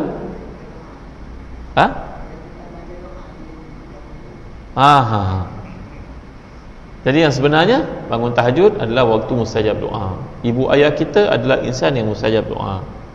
Antara azan dengan iqamah waktu mustajab doa. Lepas sembahyang waktu mustajab doa. Jangan malas lah, doa lah. Dah siap dalam fikiran kita apa nak doa waktu ni, apa nak doa waktu ni. Tiba-tiba anak kita di Penang. Yelah, yang Penang tu doktor, tapi dia pula orang daripada tempat lain, negara lain kan, negara Afrika sebagai contohnya. Anak kita belajar kat Australia, ada seorang kawan anak belajar kat Australia, doktor pakar kat Australia. Mungkin sibuk belajar, tak sempat nak berkahwin, tiba-tiba dah jadi doktor pakar. Orang Penang tu lah orang Afrika, orang Islam Afrika, bawa keluarganya orang baik-baik. Dah dia pula confused, macam mana ni ustaz, menantu saya seorang black, dia kata. Apa masalahnya pula tu? Bilal bin Rabah itu black apa? Luqmanul Hakim black apa? Najasyi orang black. Semua kedudukannya tinggi di sisi Allah. Allah tak tengok pada semua takwanya. Tapi risaulah ustaz, risau. Tahu kau risau, kenapa tak doa? Bangun malam doa, lepas sembahyang doa kan? Jangan lupa. Jadi banyakkan doa. Dan orang yang sibuk baca Quran, semua doa orang berkumpul diberikan oleh Allah kepadanya. Istimewanya orang yang sibuk baca Quran, utamanya hafazatul Quran, utamanya orang yang hafaz Quran. Baik, hadis kita yang terakhir saya nak baca ni, muka 5. Innal ladzi laysa fi jawfi syai'un minal Quran kal baitil kharib. Nabi SAW tersabda di hadis Tirmizi, orang yang tidak memiliki walau sedikit pun Quran dalam rongganya adalah seperti sebuah rumah yang ditinggalkan orang. Kita balik kampung dah lama tak pergi kampung, balik kampung dah 20 tahun. Tengok kampung, Allah, rumah ni dulu rumah orang hebat. Teringat kita dulu kat sini ramai orang datang, tangganya cantik, bangunannya indah, tapi dah jadi rumah tinggal. Tak ada orang lagi duduk kat situ. Hutan keliling, semak samun. 20 tahun lalu rumah ini cantik, mungkin 30 tahun lalu. Maka macam itulah gayanya orang yang tidak baca Quran. Dia adalah rumah yang ditinggalkan. Bila rumah ditinggalkan, banyaklah orang duduk hinggap kat situ. Mungkin binatang buasnya, binatang bisanya, mungkin orang-orang jahatnya. Maka dalam konteks kemanusiaan, kalau kita tidak baca Quran, diri kita kosong, syaitan yang akan datang pada kita. Syaitan yang akan duduk dalam diri kita. Dibimbangi orang yang mengalami depression, orang yang ada masalah tertentu, orang yang tinggi dia punya stres dia, adalah orang yang tidak mempunyai hubungan yang rapat dengan Allah. Sebagaimana komputer yang ada, kalau tidak digunakan dia rosak.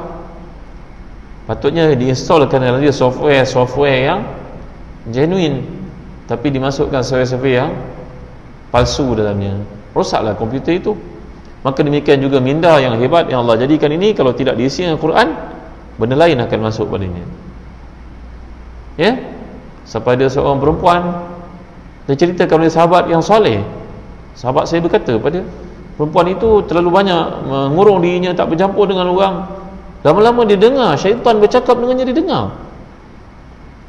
Syaitan berkata kepadanya, suami engkau sedang sekian-sekian. Dia dengar suara syaitan itu, kerana hidupnya sudah kekosongan, tak ada baca Quran, tak ada sembahyang, tak datang ke majlis ilmu. Ya. Jadi ini adalah orang yang sangat bahaya. Baik.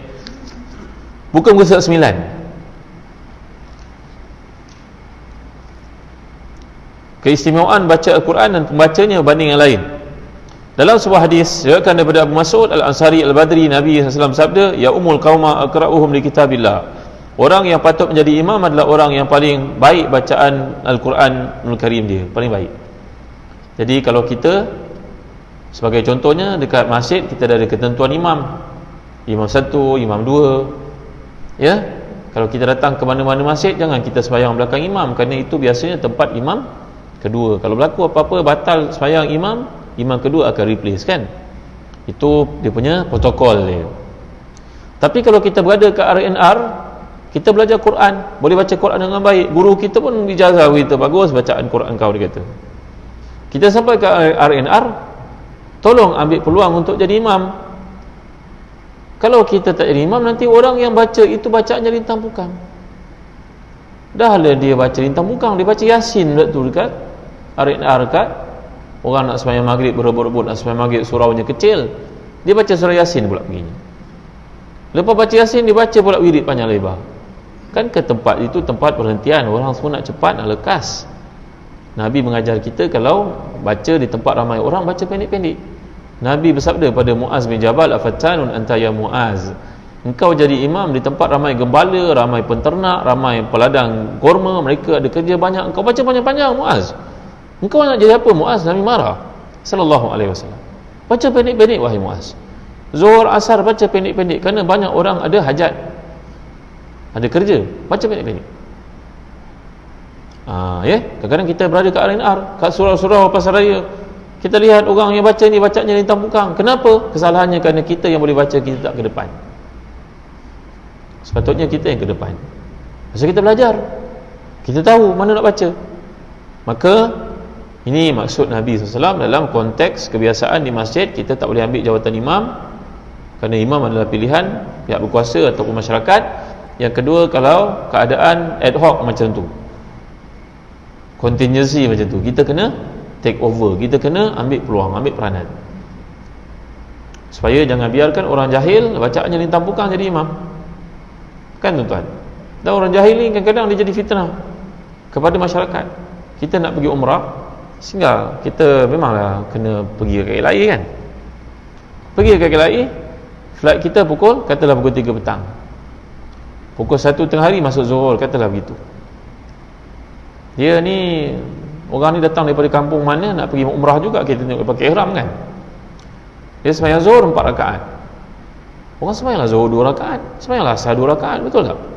Ilmu asas pun tak lengkap, macam mana ni? Dia nak jadi imam tapi dia sebenarnya Zuhur 4 rakaat. Sedangkan orang semua nak pergi musafir, yang dah boleh sebenarnya jamak kasar di KLIA itu. Walaupun rumah kita kat Shah Alam, walaupun rumah kita kat Sepang, kerana kita dah keluar daripada rumah kita. Betul? Bila kita tegur dia menenting pula.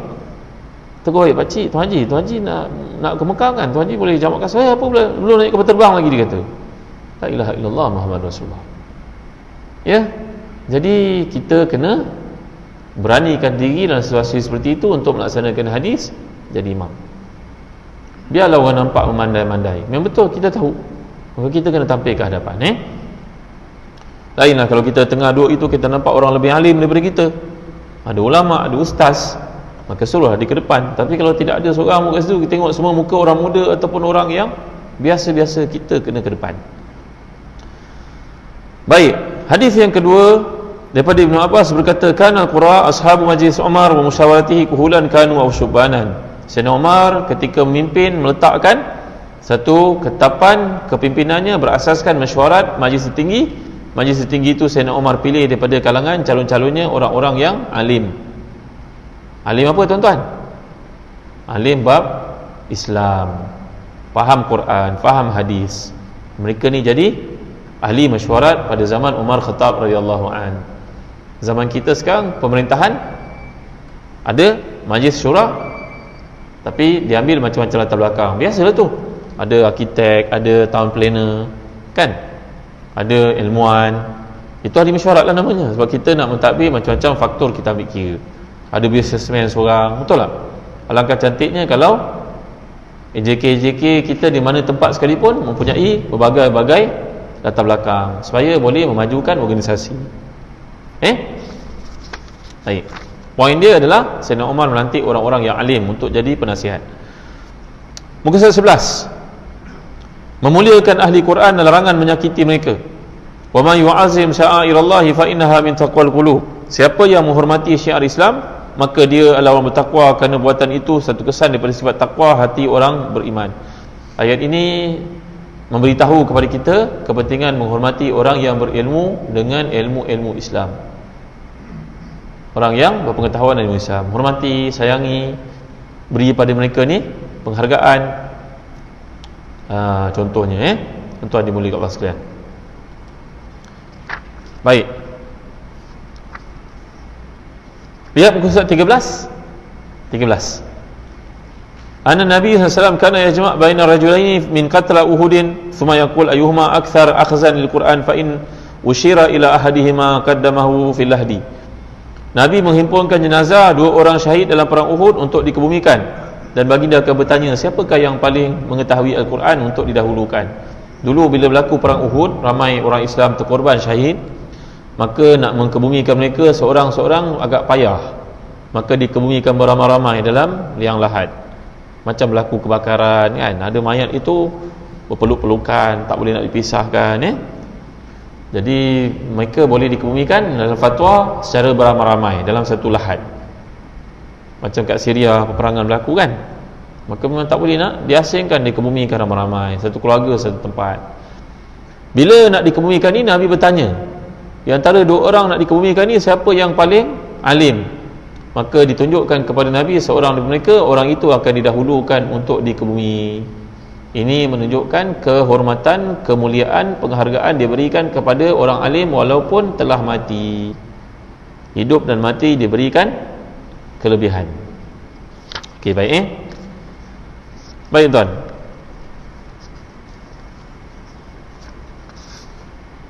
Cuba buka surat 22. Kita dah start masuk kepada adab-adab orang yang beramal dengan Quran. Saya nak ambil sikit je tuan-tuan, jangan risau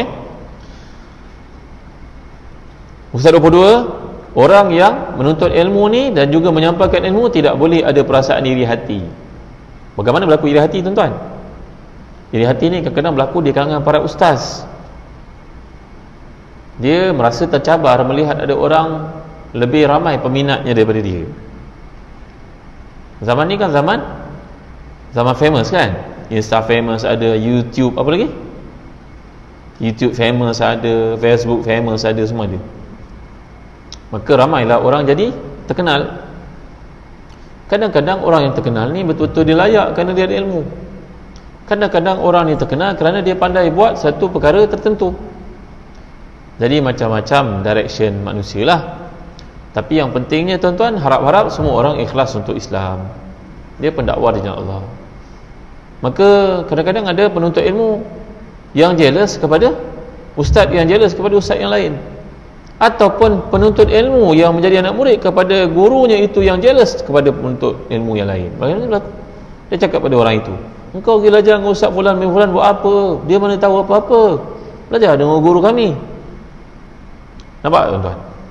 Ini adalah satu sifat yang merugikan Islam. Sepatutnya semua orang ini berkhidmat untuk Islam. Mungkin dia ada kekurangan, saya pun ada kekurangan, saya banyak kekurangan. Biarlah dia menampung kekurangan saya. Dia pandai menyampaikan tajwid, bagus. Dia pandai menyampaikan sirah, bagus. Dia pandai menyampaikan hadis, bagus. Saya tahu bidang yang lain. Maka Islam itu menjadi sempurna dengan sebab banyaknya ilmuwan menyempurnakan tugas masing-masing. Maka tidak boleh ada iri hati, tak boleh nak buruk-burukkan orang. Bahkan sahabat Nabi yang terkemuka macam Abdullah bin Umar radhiyallahu anhuma pun pernah berkata kepada anak-anak muridnya, soalan kau tanya aku ni aku tak boleh jawab. Kau nampak tak tiang tu? Dia kata, nampak tak orang duduk kat tiang tu? Nampak tak yang ramai anak murid keliling tu? Nampak? Itu siapa dia? Abdullah bin Abbas, lebih muda daripadanya. Dia berkata kepada sekian anak muridnya yang tanya soalan kepada aku tak boleh jawab, kau pergi jumpa dia. Kau pergi jumpa dia, tanya soalan ni, dapat jawapan nanti, datang pada aku balik, beritahu apa jawapannya. Allah tawaduknya engkau wahai Abdullah bin Umar radhiyallahu anhu. Engkau terlibat dalam banyak mesyuarat para sahabat. Tapi bila tidak tahu, engkau tidak malu mengatakan tidak tahu, dan engkau menganggap orang lain menyempurnakan tugasmu, maka jangan ada iri hati pada orang lain. Itu sebab tuan-tuan, antara adab kita jadi penuntut ilmu, saya pun penuntut ilmu, saya bukan ustaz sangat pun, tuan-tuan penuntut ilmu, kita tak payah cerita ustaz lain kepada seseorang ustaz yang lain, kerana ia mengundang banyak perception.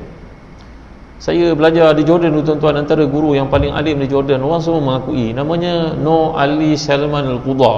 Beliau pernah jadi mufti Jordan, Syekh Doktor, ulama yang hebat ini, menulis buku banyak, orang alim, orang saleh.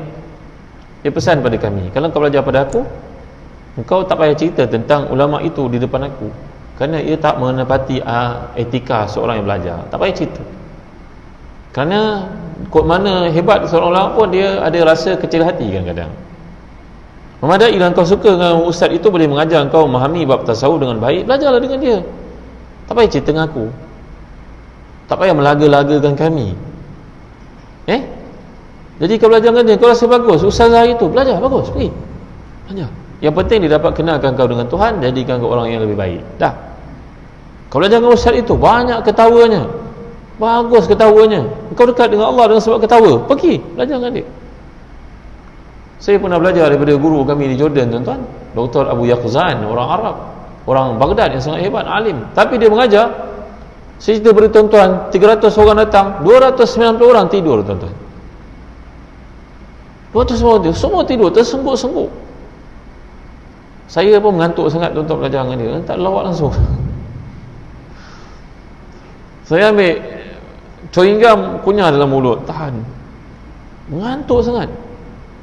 Ilmu, tak ada sikit pun lawak. Dia nampak saya makan chewing gum, dia panggil, nah, apa dalam mulut engkau? Keluarkanlah benda ini, tak ada guna kau makan benda ni. Tuan-tuan, la ilaha illallah Muhammad Rasulullah. Tapi ilmu, waraknya bila kita dah balik sini, baru kita teringat apa dia ajar dulu-dulu, walaupun kita tertidur pun. Baik tuan-tuan, baik, muka surah 24. Sifat orang menuntut ilmu ni kena berlemah lembut.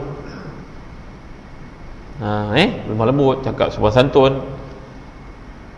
Waktu tegas-tegaslah, tapi banyakkan kelembutan. Kalau kata Imam Ghazali, dalam kelembutan ini 80%, 20% adalah ketegasan. Tak salah untuk menggunakan ketegasan pada tempatnya. 28, bersungguh-sungguh dan fokus. Kerana Imam Ghazali berkata, al-ilmu la yu'tika ba'dahu hatta tu'tiyahu kullaka. Kamu tidak akan dapat ilmu melainkan kamu menyerahkan keseluruhan hidupmu untuk ilmu. Kalau engkau bagi sikit-sikit kepada ilmu, nescaya engkau tak dapat apa-apa. Maka dalam belajar kena bersungguh-sungguh, kena fokus. Anak-anak kita yang belajar dekat kuliah syariah di Jordan, di Mesir, pesan pada mereka jangan sibuk benda-benda lain. Kalau belajar berniaga tu satu benda yang baik lah, tapi kalau bercinta tengah belajar, itu yang problem tuan-tuan.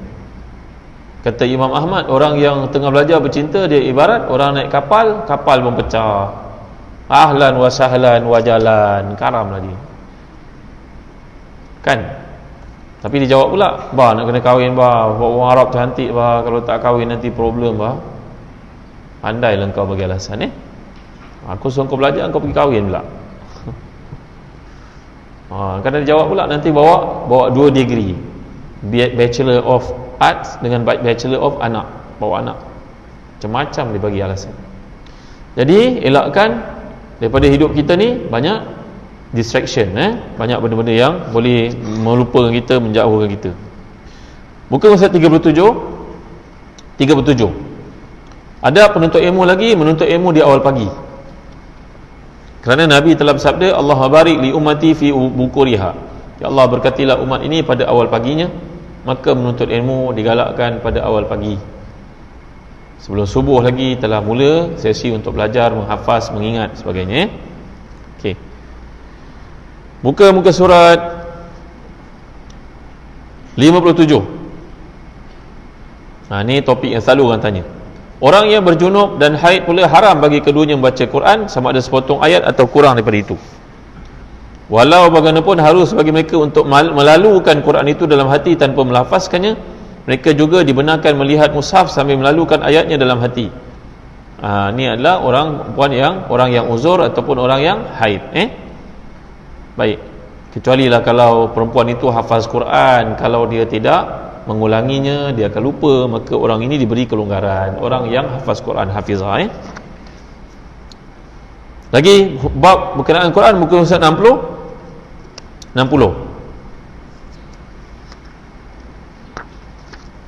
Galakan baca Quran di tempat yang bersih. Apakah tempat bersih yang dimaksudkan? Menggalakkan baca Quran lakukan di masjid kerana ia adalah tempat yang penuh kebersihan. Kalau kita kat rumah, ibu-ibu tentu ada tempat semayang, dipanggil musalla. Musalla kita, musalla mana tempat kita sujud, tempat kita semayang sunat. Bacalah Quran kat situ.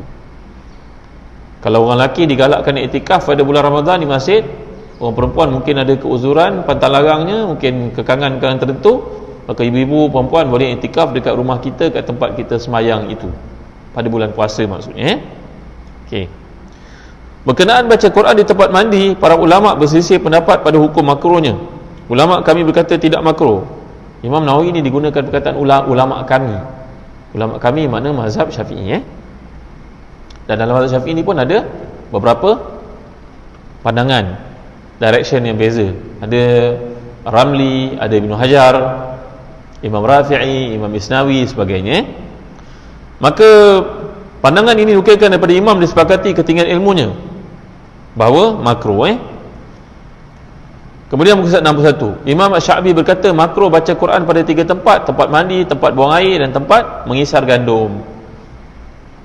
Mengisar gandum ni zaman dulu bunyinya bising. Kalau kita ibarat macam kilang lah.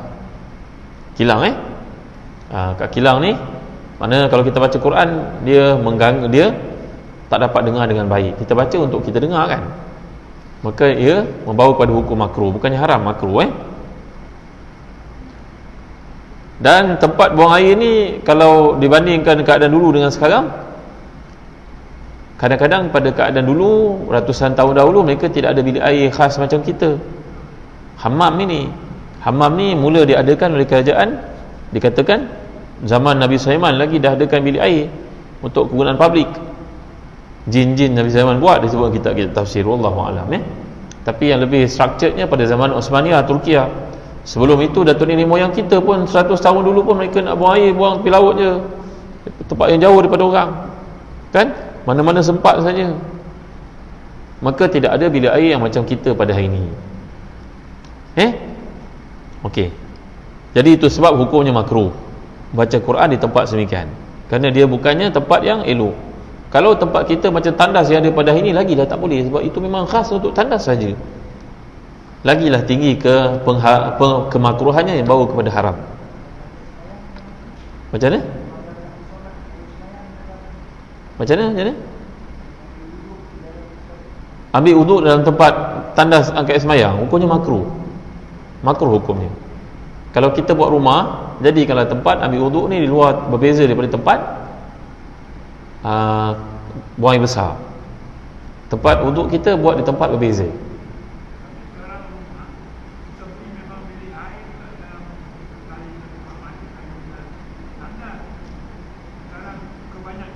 Ya, kebanyakannya, betul. Itu kalau kita buat rumah sendiri, asingkan tempat wuduk. Kalau kita beli rumah, tidaklah disuruh kita robohkan rumah bilik air itu untuk buat tempat kesemayang lain, tidak disuruh. Jadi kita ajarlah keluarga kita, anak isteri kita, supaya bersihkan bilik air tandas itu. InsyaAllah hukumnya tidak makruh.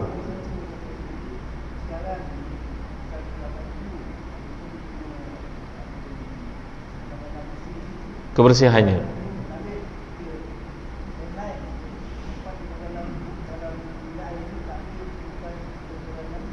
Ya. Itu juga satu penjelasan yang mengatakan bahawa zaman dulu kita buat tandas, najis itu berkumpul kat situ. Tapi zaman sekarang, najis itu melalui pipeline ni untuk pergi ke tempat pembuangan yang lain. Ada penjelasan-penjelasannya. Maka kalau itu keadaan yang ada sekarang, saya baca dalam fatwa JAKIM tidak lagi makruh hukumnya. Kalau kita ada upaya, kita buat rumah, banglo sendiri, buatlah tempat wuduk tu berasingan daripada bilik air, daripada tandas, maksudnya tandas.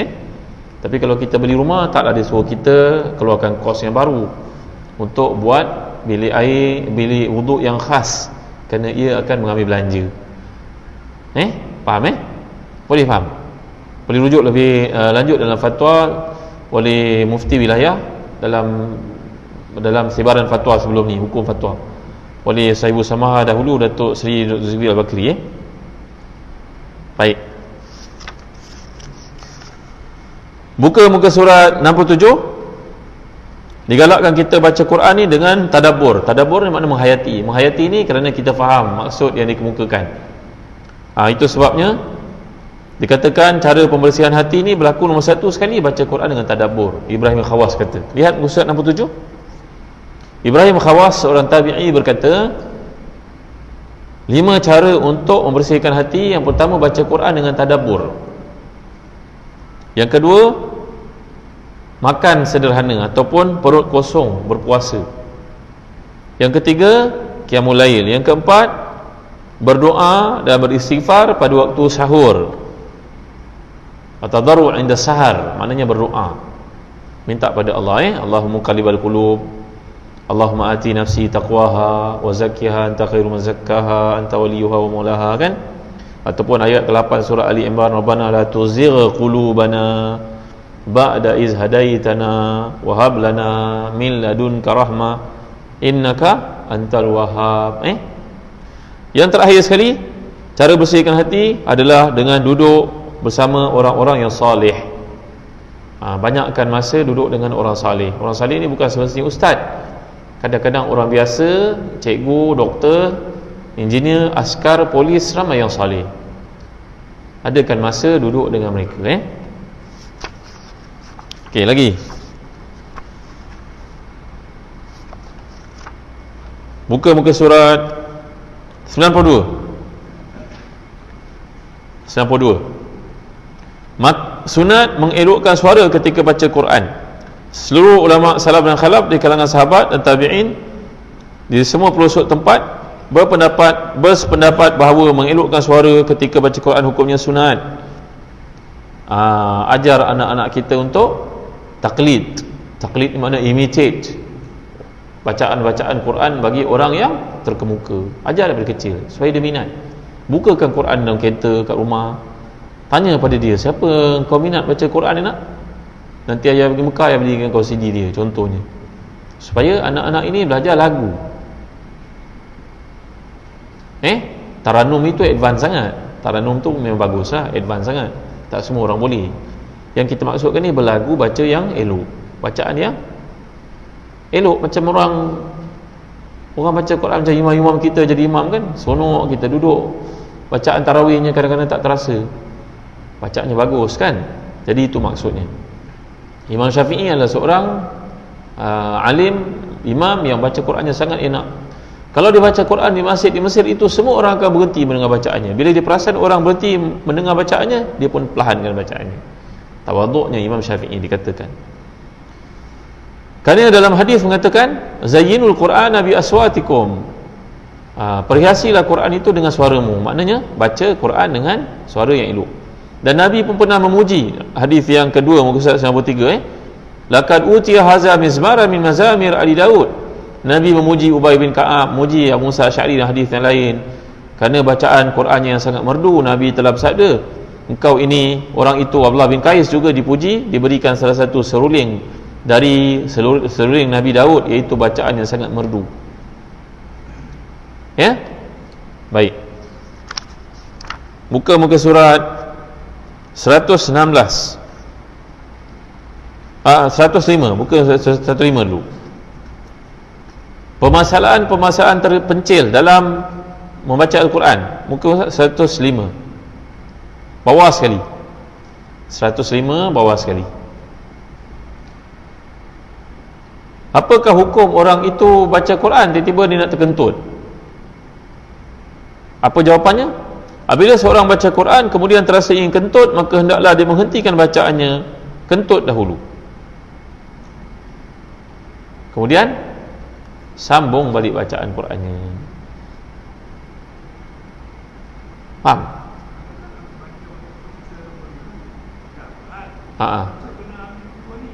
Ya, ini maksudnya baca Quran, bukan pegang Quran.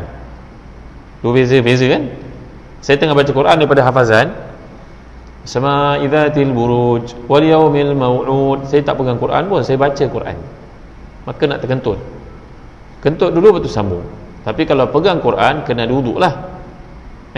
Faham terjemahan. Itu tak perlu waduh tu. Quran yang sebenarnya dimaksudkan Quran purely Quran. Tapi kalau Quran tu ada terjemahan ibu-ibu, itu tak ada masalah untuk pegang kerana ia bukan Quran sepenuhnya. Faham baik Okey. 106. Bila dia menguap, dia perlu menghentikan bacaannya sampai selesai menguap, kemudian meneruskan bacaannya kembali. Menguap ni pun kena tahan. Kalau dalam sembahyang kena tahan. Kalau menguap itu sampai keluar suara, boleh batal sembahyang tu. Kerana ia adalah perhimpunan bunyi yang boleh mengeluarkan kita daripada bacaan Al-Quran, bacaan dalam sembahyang. Kena tegur anak-anak kita kalau menguap. Tahan. Menguap Baik. Buka muka surat 116. Membaca Al-Quran dengan menguatkan suara dalam salat subuh, Jumaat, 2 hari raya, 2 rakaat pertama salat maghrib isyak, tarawih dan sebagainya. Ulama Islam bersepakat hukum sunat membaca Quran dengan menguatkan suara pada salat subuh, Jumaat, 2 hari raya, 2 rakaat pertama maghrib isyak, salat tarawih dan witir. Buatan ini sunat bagi imam dan orang mengerjakan salat secara bersendirian. Ingat tu, kalau kita bersendirian pun baca dengan kuat. Tapi kalau kita qada sembahyang subuh, jangan baca kuat-kuat. Qada pula hari Jumaat, ketika nak sembahyang Jumaat, qada sembahyang baca kuat pula. Ni sembahyang subuh, janganlah kita pergi baca kuat-kuat waktu siang. Yang dimaksudkan baca kuat ni waktu gelap, waktu malam dan juga sembahyang hari raya itu sebab sembahyang berjemaah, dan sembahyang Jumaat ia berjemaah. Baik. Lagi tuan-tuan, pada buka muka surat 136. Ini pun satu benda yang penting, namanya sujud tilawah. Apakah beza sujud sajadah dengan sujud tilawah? Sujud sajadah berlaku dalam sembahyang, sujud tilawah berlaku di luar sembahyang. Bila kita sembahyang, kita baca Quran, kita jumpa tanda mihrab dalam Quran itu, tanda mihrab kan, maka kita sujud dekat tempat berkenaan. Ketahuilah ada dua keadaan bagi orang sujud tilawah, di luar salat, dalam salat. Biasanya kita panggil dalam sembahyang sujud sejadah lah, maka dipanggil juga dengan sujud tilawah. Apabila orang itu ingin sujud, dia perlu berniat sujud tilawah, bertakbiratul ihram, mengangkat dua tangan tentang bahu, takbiratul ihram, kemudian bertakbir sekali lagi untuk sujud dan mengangkat tangan. Takbir kedua hukumnya sunat, bukan syarat seperti takbir untuk sujud dalam salat. Adapun takbir pertama itu, takbiratul ihram, terdapat 3 pandangan para ulama di mazhab Syafi'i. Paling kuat itu pendapat kebanyakan takbiratul ihram rukun dan tidak sah sujud tilawah tanpanya. Allahu akbar. Pandangan kedua mengatakan ia sunat, kalau ditinggalkan sujud itu tetap sah. Ini merupakan pandangan Abu Muhammad Al-Juwaini. Yang ketiga, takbiratul ihram itu tidak sunat, wallahu alam. Jadi ada 3 pandangan kat sini. Imam Nawawi bawa 3-3. Biasanya bila Imam Nawawi bawa 3 pendapat, baginya pendapat pertama pendapat paling kuat. Ini metod Imam Nawawi. Okey. Baik tuan, saya pergi akhir sekali. Akhir sekali pada kitab ni. Muka muka 145. Dengan ni saya akan tamatkan bicara kitab daripada kitab yang penting, istimewa ni, adab khatam Quran, waktu berkenaan dengannya. Terdapat beberapa permasalahan. Yang pertama, waktu. Seperti telah dinyatakan, sunat khatam Quran dalam sembahyang bagi mereka yang bacanya sendirian, iaitu sunat dilakukan dalam sembahyang sunat subuh 2 rakaat ataupun salat sunat maghrib 2 rakaat. Namun salat sunat subuh 2 rakaat lebih utama. Sunat baginya menghabiskan sekali khatam dalam satu pusingan pada awal siang dan sekali lagi khatam pada satu pusingan pada waktu malam. Ini Imam Nawawi punya rumusan daripada kajian-kajian beliau. Jadi kalau kita nak khatam Quran sampai ayat-ayat penghabisan tu, kita reservekan untuk sembahyang sunat sebelum subuh.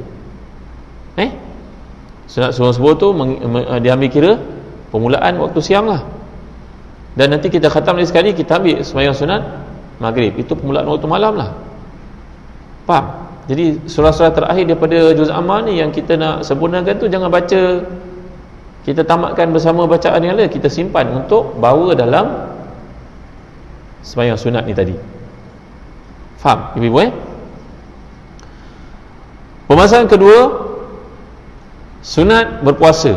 Sunat baginya berpuasa pada hari dia mengkhatamkan Quran, kecuali bila bertembung dengan hari yang dilarang. Contohnya dilarang hari apa? Idul Fitri, Idul Adha, hari Tasyrik, hari Syak, hari terakhir Sya'ban. Jadi permasalahan ketiga, majlis khatam Quran. Sunat menghadiri majlis khatam Quran dan dia sangat dituntut. Majlis khatam Quran. Kalau adik-adik jemput majlis khatam Quran, kat masjid jemput majlis khatam Quran, anak kita khatam Quran dekat sekolah, dijemput, sunat untuk hadir. Tengok muka surat 146. Abu Dawud meriwayatkan daripada hadis dengan dua sanad yang sahih, seorang tabi'in yang agung, murid kepada Anas, berkata, Anas bila mengkhatam Quran, beliau mengumpulkan keluarganya dan berdoa, minta doa daripada mereka. Ada doa apa-apa tak? Ayah nak doa sekarang, atuk nak doa. Kerana doa pada waktu itu sangat diperhatikan. Baik tuan-tuan, ada terlupa nak sebut satu lagi benda. 163. Tengok surat 163. Penulisan Quran pada bekas dibasuh dan diminum pada pesakit. Hukumnya adalah harus. Contohnya anak itu dia gagap, maka para ulama terdahulu mereka menulis surah Alam Nashrah dengan minuman ataupun bahan-bahan yang boleh diminum. Contohnya macam air mawar ke, kalau kita mungkin ada jus sunquick ke, kita tulis Alam Nashrah itu dengan sempurna, pakai lidi yang bersih, pakai pen yang bersih ke, tulis Alam Nashrah itu sampai habis. Alam Nashrah laka sadrak wa wada'na anka wizrak. Tulis di satu dulang yang bersih, nanti lalukan air dekat tulisan kita itu, dan terkumpulnya itu boleh bagi minum kepada orang yang gagap. Faham? Hukumnya harus. Kalau saudara-saudara kita dekat Pakistan, mereka membuat bekas tu dah siap-siap ada ayat Quran dalam tu, pasal tak? Ada bekas-bekas dijual copper tu, tembaga tu kan, ada ayat Quran dalam tu, surah Alam Nashrah, 3 kul, tuang air dalam tu, minum. Hukumnya harus. Boleh merawat penyakit, insya-Allah boleh merawat penyakit, boleh merawat kekurangan, gagap, nervous sebagainya, boleh insya-Allah. Kerana itu adalah amalan para ulama, para salafus salih. Okey tuan, saya rasa ada satu lagi sebelum saya tutup, bab yang terakhir, muka surat 175. Tengok 175, bab yang terakhir sekali. Surah yang dibaca di sisi si mati. Ulama mazhab kita dan selain mereka berkata sunat dibacakan surah Yasin di sisi si mati, berdasarkan hadis Ma'qil bin Yasar bahawa Nabi bersabda, iqra'u Yasin ala mautakum. Walaupun hadis ini lemah, tetapi ia adalah amalan, kata Imam Nawawi di awal-awal tadi. Jadi bacalah surah Yasin kepada orang yang meninggal dunia. Jadi mana-mana orang yang kata tidak ada dalil, orang itu tidak faham, tak faham hadis, dia tak pernah jumpa kitab ini, jangan kata tak ada, kerana kita yang tak tahu sebenarnya. Bahkan Mujalid meriwayatkan daripada Sya'bi berkata, kanatil ansar idza hadaru qara'u indal mayyit surat al-Baqarah. Orang-orang Ansar, sahabat-sahabat Nabi di kalangan Ansar yang sangat hebat imannya itu, hadir ke tempat orang meninggal dunia, mereka baca surah Al-Baqarah 286 ayat. Jadi ini adalah amalan para sahabat. Amalan para sahabat ni mereka mana-mana ya, tuan-tuan rasa. Tentulah daripada Rasulullah SAW, kan? Jadi mudah-mudahan Allah bermanfaat untuk tuan-tuan amalkan buku ni. Saya ijazahkan tuan-tuan, sebenarnya guru saya ijazahkan kepada saya membaca kitab ini, daripada beberapa orang guru saya ketika kami belajar kitab Tibyan. Mudah-mudahan tuan-tuan boleh amalkan. Saya dah beri kata kuncinya, dan tuan-tuan boleh baca sendiri. Tuan-tuan sekurang-kurangnya dah faham kenapa buku ni tulis, apa matlamatnya, objektifnya, motifnya adalah untuk membantu kita memahami Al-Quran, memahami kedudukan Al-Quran, mengerti kemuliaan Quran. Dan terakhir saya, kalau tuan-tuan ada kesempatan, bagi siapa yang nak buku ni boleh dapatkan di belakang, Tibyan fi Adab Ahmadul Quran. Dan ada buku baru yang ditulis di Telaga Biru oleh Datuk Dr. Saifuddin Mak Rasib tentang bezaan agama Islam dengan Kristian. Buku ni bagus untuk kita baca, fahami, beri kepada anak-anak kita yang bijak-bijak tu supaya mereka tidak terpengaruh dengan pandangan-pandangan Kristian. Mereka belajar negara Amerika, Eropah. Tengok orang belajar kat sana sebut Jesus sebut la ilaha illallah Muhammad Rasulullah. Memanglah Nabi Isa itu seorang Nabi Allah, tapi kita tak kata gitu, kita kata Allah, sebab Nabi-Nabi adalah utusan Allah. La ilaha illallah Muhammadur Rasulullah, la ilaha illallah wa Isa Rasulullah. Betul, boleh kata begitu, tapi tak letak dia sebagai Tuhan. Maka jangan kita biarkan anak-anak kita terikut-ikut dengan orang-orang kafir. Ini adalah buku yang penting juga, namanya Ensiklopedia Amalan Setahun. Setiap tahun, setiap waktu, setiap detik ada kelebihannya. Itu sebab Datuk nenek moyang kita kalau marah kat kita pun dia tak cakap melainkan yang baik-baik. Dia kata azan.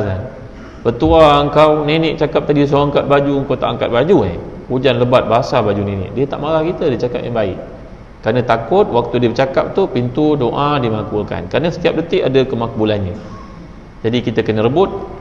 Maka buku ini dijadikan paduan oleh ramai ulama sebagai memastikan tidak terlepas waktu-waktu mustajab dan berkat itu. Daripada Muharram sampai Zulhijjah, amalan-amalan yang dicadangkan, doa-doa yang dikemukakan. Kitab ni karangan Ibn Rajab, seorang ulama besar dalam bab hadis. Yang terakhir sekali, kalau tuan-tuan ada peluang, milikilah tafsir Al-Munir. Tafsir ini karangan ulama moden kurun ke-20, Wahbah Zuhaili, Dr. Wahbah Zuhaili telah meninggal dunia. Beliau mendapat pengiktirafan Malaysia iaitu tokoh Ma'al Hijrah Kebangsaan beberapa tahun lalu. Beliau menulis kitab ini dipenuhi dengan fatwa, fakta, sains, dari sudut bimbingan, tarbiyah. Sangat menarik, kerana di hujung setiap tafsiran ayat beliau akan menjelaskan bagaimanakah mengamalkannya dalam kehidupan. Namanya fiqh kehidupan. Inilah jambatan kita mengamalkan ayat. Kalau tak kita baca ayat Quran, terasa dia terasing daripada hidup kita. Ini cara untuk tadabbur Quran antara yang terbaik. Milikilah untuk rumah kita. Kami sedang buat kempen, sebuah rumah satu tafsir, sebuah masjid satu tafsir, satu sekolah satu tafsir, satu pejabat satu tafsir. Dia lengkap, ada 15 jilid mengandungi 30 juzuk Al-Quran ditafsirkan. Antara tafsir yang terbaik kerana dia ada penerangan bagaimana nak beramal dengan ayat Quran. Boleh tuan-tuan dapatkan di belakang. Setakat ini saja dulu. Wallahu alam.